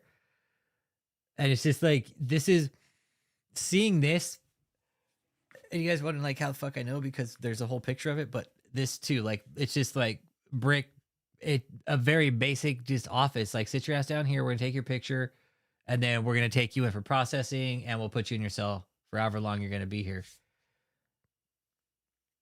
And this is just, it's good knowing that this is David's life right now, because the prosecutor clearly said he is a sexual predator, and nothing that we do.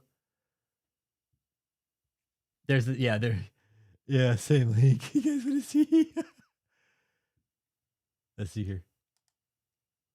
You'll see. Look, there's David right there. Thanks, Uncle Jake. Uncle Jake got all the shit.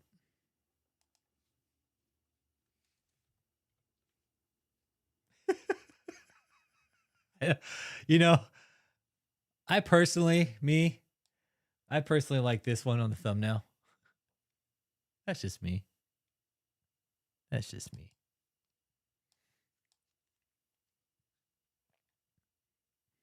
Yeah. Mr. Gangster. Yeah, Mr. Gangster Gooch Grease. Yeah, number 2 definitely. Yeah, dude. Like, Number 1 was cool, but this one was better. This one was way better, man. This one does everything justice. It really does. It really does justice. I mean, David looks good in orange and all, but at the end of the day, this photo right here really shows me how just weak and pathetic of a little man David is.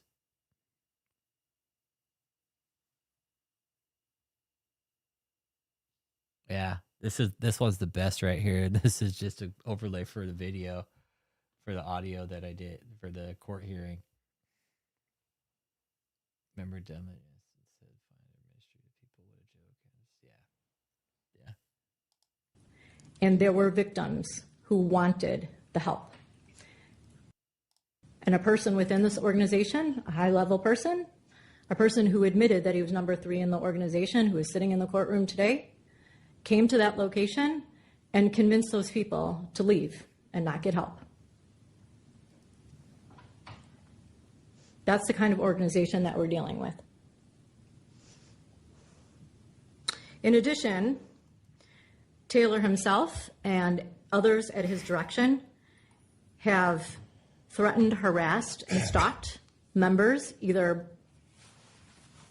at their indication that they wanted to leave the organization or after they left. Just recently, the government has received descriptions of people, from people, who want us to know the kind of harassing activity that occurs. Imagine being able to build anything just by thinking about it. Meet Base 44. So there are people out there that are very concerned about David Taylor being released into the community and the kind of harassing and stalking that will occur by him or anyone at his direction. So given Taylor's reign of terror over his victims, his leadership role, his loyal following, and now his sexual exploitation of women, and his evangelizing of violence and obstruction and defiance of law enforcement, Taylor would clearly be a danger to the community if released.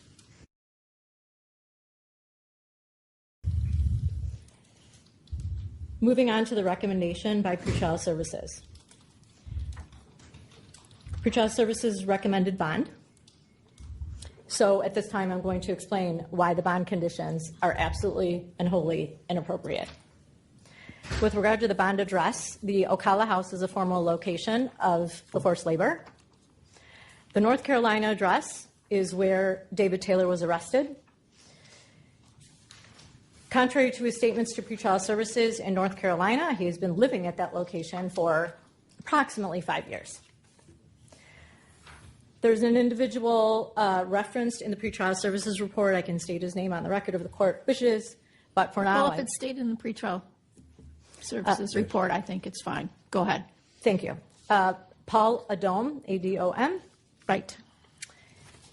Taylor has referred to him as floor manager and stated that he is responsible for driving... I know. What if he gets like some fucking Liberty Spikes or something, like some badass like punker fucking outfit?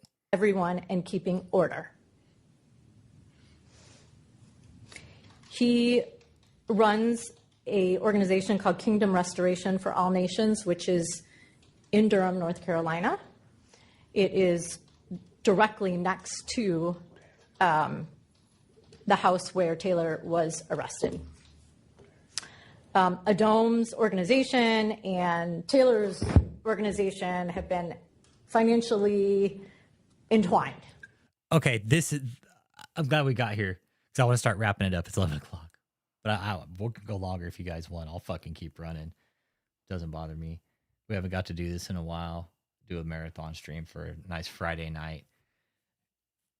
And I'm kind of enjoying it, actually. But this is the part I want to get to. Remember how we said fucking people were hiding in this organization, right? It's a big fucking secret. Well, this is why everybody's hiding, man. Fucking Paula, Dom, Joseph, because these people are actually showing up to court and the prosecutor's like, yeah, they're sitting here in the gallery, Your Honor. Yeah, they're sitting right here. Paula, Dom, yeah, he's actually here too. Dumb shits, man. Like the cult members are showing up that are being mentioned in these proffers. Kirsten Jones, fucking Paula Dom, I'm sure some of the other members possibly being mentioned are showing up. And the prosecutor's like, yeah, they're right here. And Joseph, hopefully he's fucking finally catching a point where he's like, oh man, I'm in trouble. The cult thought this was all a joke, man. Oh, he's guilty. I'm with you, Gabe. He's guilty, dude. I found out Joseph's a pretty big guy, dude, and he put his hands on people there.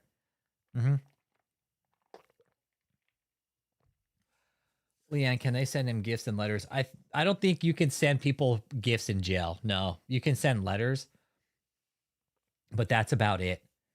And maybe like, I don't know, but I will eventually find out when David gets to his new home address, which will hopefully be fucking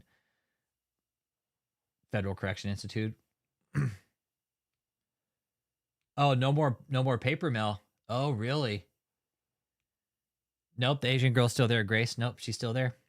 Grace is still there. Nope, Grace is still there. And I found out her family gave up about $100,000. So that family gave up about $100,000 plus their daughter, and yeah.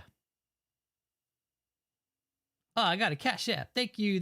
I'm not going to say your name because you're of who you are for obvious reasons. Thank you for the seat. I appreciate it. Thank you. And I appreciate you know who you are. I just want to say thanks for watching, and thanks for sharing your struggles with me too. It's been eye-opening. It really has. And I just want you to know that I cherish those conversations we've had since we've been having them. So thank you. There's a lot of people here who have, fuck, man. What you've told me it's fucking gut-wrenching. And I can't wait for you guys to have your day in court and look David down and tell him exactly what happened to you guys. David's going to be an asshole. David's going to be an asshole. He wants to go to court in this. Why? I don't know. But if he does, it's going to be the worst for him because they will stick with the maximums. There will be no fucking leniency. They're going to be like, nope. You wanted to go to jury, maximums. You are going to jail for the rest of your life, Mr. Taylor. You wanted to do it this far? Well, here's all the evidence, Your Honor. Here it all is. Here. We'd like to admit this into the record, Your Honor. Fucking Exhibit 125A1-C. Your Honor, we found out that they were running a prostitution joint out of the back of a hotel in Houston, and here's the proof, Your Honor. Here's the proof. This is what we found out. Hey, Cap, I found out some more about that back gate. Yep. That wasn't a lie. I was trying to figure out exactly where it was at. But yeah, it's there. It's there. I thought it was on the side, but no, it's behind the hotel. Behind the hotel. I'm like, no fucking way. Yeah. My source said there was one on the side, but they're like, no, there's another one behind the hotel. I was like, motherfuckers. Bringing them in the fucking tradesman entrance. And I can get into the details if the court wishes, but suffice it to say that there is money going back and forth. And that money has been going back and forth for many years. This is why Paul Adam's hiding. Adam was in Houston, Texas when the search warrants were executed on August 27th. He was there with his wife. Facing criminal charges, your future is on the line. The choices you make now will... And they had a room. I think there's another one. So they are both members of the organization. Moving on to another individual, Alyssa Billow is also known as Alyssa K. She was interviewed on August 27th. She said that the Edgewick house is Paul's house. And she also stated to law enforcement that that house was used to house male members of the organization when they came to North Carolina. It's also important to note that an apartment nearby that address is leased under defendant number 2's name, and it has been used to house female members when they travel to North Carolina. David segregated his men and women.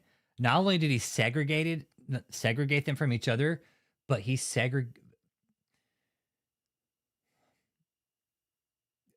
he wouldn't segregate them based on race, but check this out. David was legitimately racist against his own people, against like against black people.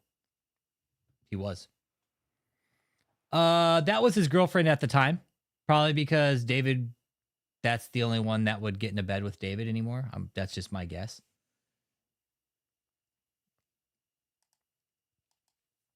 That was David's woman at the time. Maybe his most favorite. I don't know. Maybe he was tired of all the other ones. I don't know. David had the pick of any woman he wanted. If he called for a woman to come be with them, they would. Didn't matter who it was. He could have had 2 or 3 there with him for all we know. Fuck, we don't know. And specifically, 2 members of the organization were staying at that nearby apartment.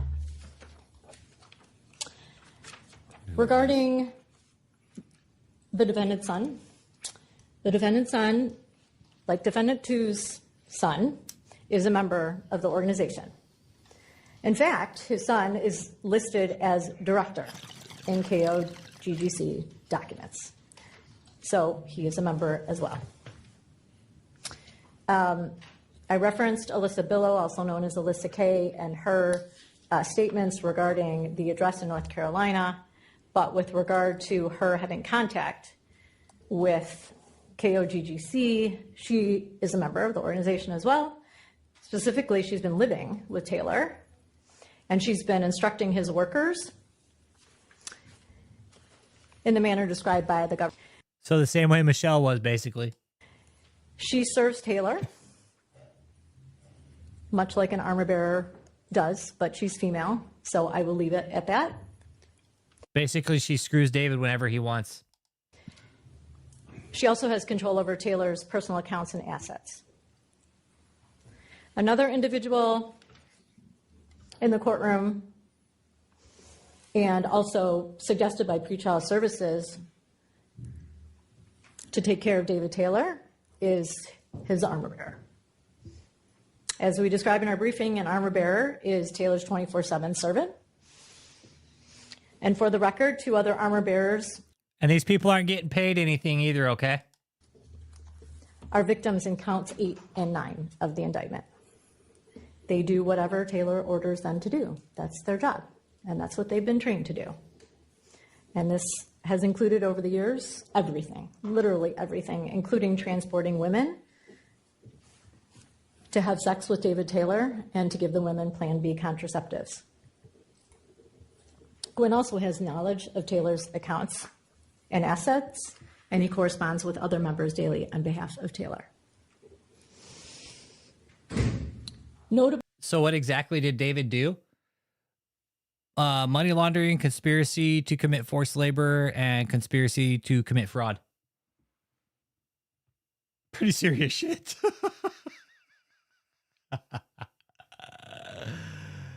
Oh, man. Yeah. No, he's in deep shit. No, he's in deep shit. The thing is the victim witnesses haven't come out yet, you guys. They haven't. If David takes it to court, that's what's going to happen. They're going to take it up on the standard and sit there, point the finger out and be like, yeah, it was him. It was him. And they're going to be able to tell that, you guys. Yeah, at the end of the day, right? Oh, formal job description. I'm sorry. David was... David really never had a job. He went from he played in a band at school, graduated high school, went to fucking chef school, got his fucking degree, and then all of a sudden became a pastor. Yeah, and there's at least one minor involved, and the prison system doesn't care whether it's if a minor's involved and you're going to prison, you're fucked. Let's just put it that way. Doesn't matter if it's 1 or 10. It just matters it's a minor or not. Just let it not be a minor that you go to prison for, okay? Let it not be a child, okay? Just pray it's anything but that.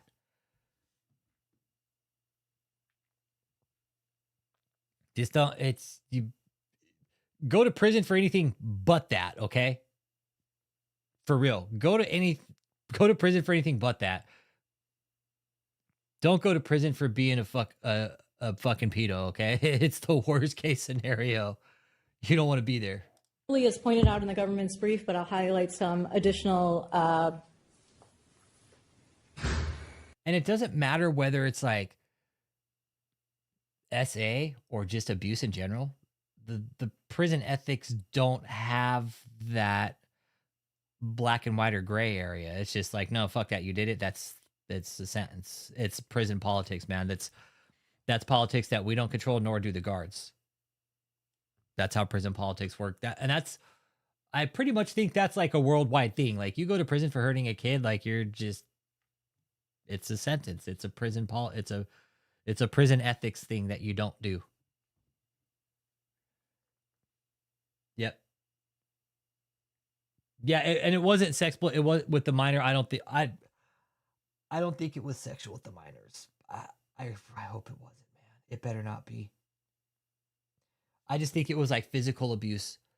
I think it was physical abuse, but either way, it's abuse and doesn't matter. Doesn't matter. You're hurting a kid.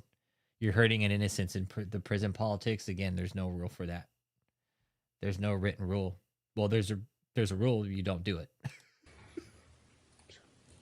Inaccuracies in the pretrial services report. And these inaccuracies are the result of David Taylor's lies to pretrial services. Lie to pretrial. He has never been an honest person. We know that from the criminal activity. But when faced with court proceedings and the serious nature of court proceedings, be good, Frank. He couldn't be honest with pretrial services. He stated that he was living in St. Louis when he wasn't.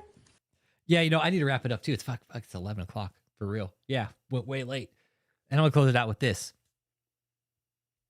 Leanne, he's an evil as hell, right?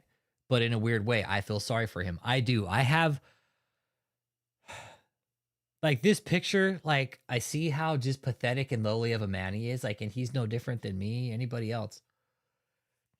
Not that I feel sorry for him, but there's a sense of empathy because, like, he's still a person to me, right? Like, he's still a man, like, but he's fucked up. He's got some fucking problems, and he's been a rabid dog for 30 years. Yes, I'm with you. And I will never dispute anybody on that, but he's still like, something happened. You guys, something happened to David. After talking to Dawn last night about this,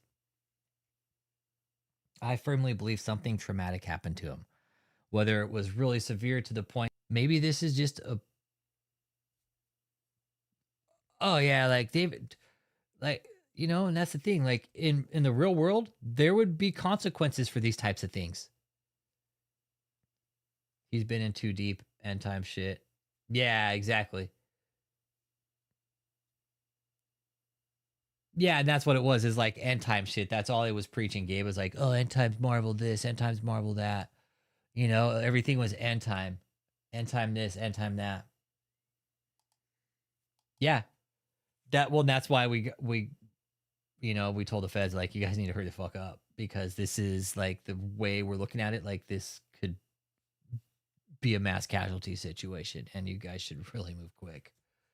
So yeah, God complex for sure. Absolutely. Big time God complex. Yeah. He did. David has a big time God complex, and he still does. Even now, while he's sitting in jail, everybody, he still has this complex like he hasn't done anything wrong.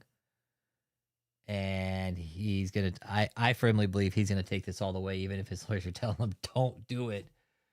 I can see his lawyers pleading with him, please don't do this, Mr. Taylor. Don't do it. You're going to lose. Take the deal. Do the time. You clearly did the crime. I mean, we have the evidence. You clearly did it. Why don't you just... He did. He ruined a lot of lives. He did. He ruined a lot of lives. The cult knows that. And they're going to know more once the case happens. David takes it to trial. They're going to know everything. The people are going to come out and sit on stand and point it all at David. Yeah, it was him. It was him. And he did this to us. And this is why we didn't leave. This is how come we couldn't leave. And when you hear it, I mean, if these people take the stand, they're going to be sitting in front of a jury, man. They'll be looking at their fellow citizen And their fellow citizen is going to sit there and tell them, this is what happened. This is why I went. This is why I did these things. This is why I couldn't leave. This is what I dealt with. This is the type of emotional trauma I'm dealing with now. It's not going to be good for David if he takes this to trial. Until a time he might get out. Yeah. He could be in victim mode now. Absolutely. That's why he's blaming everybody else, because he's in full-blown victim mode right now. Oh, that's right. You guys wanted the lobster on the camera. Let me put the link in because I'm getting kind of tired. I told you guys I'd do the lobster. I'm sorry. Oh, man.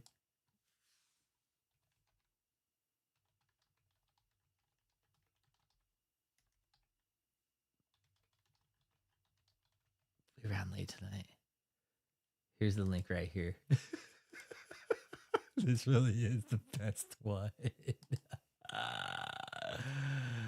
Oh, man. There you go. There's a link for it right there. Dude, that shit's funny. Yeah, I need to go. Yeah, we ran kind of late. It felt good to do a long stream tonight, man, and just kind of talk and just see where everybody's at. And you know, this is like the first long stream we've had since the channel's been back, and have the chance to really interact and look at some of these court documents. But like I said, we'll get the court documents together, and I'll get a big Google Drive link together and put them on the channel. Yep, they will. Even the guards don't like those kind of people. Yep. Guards will be like, yep.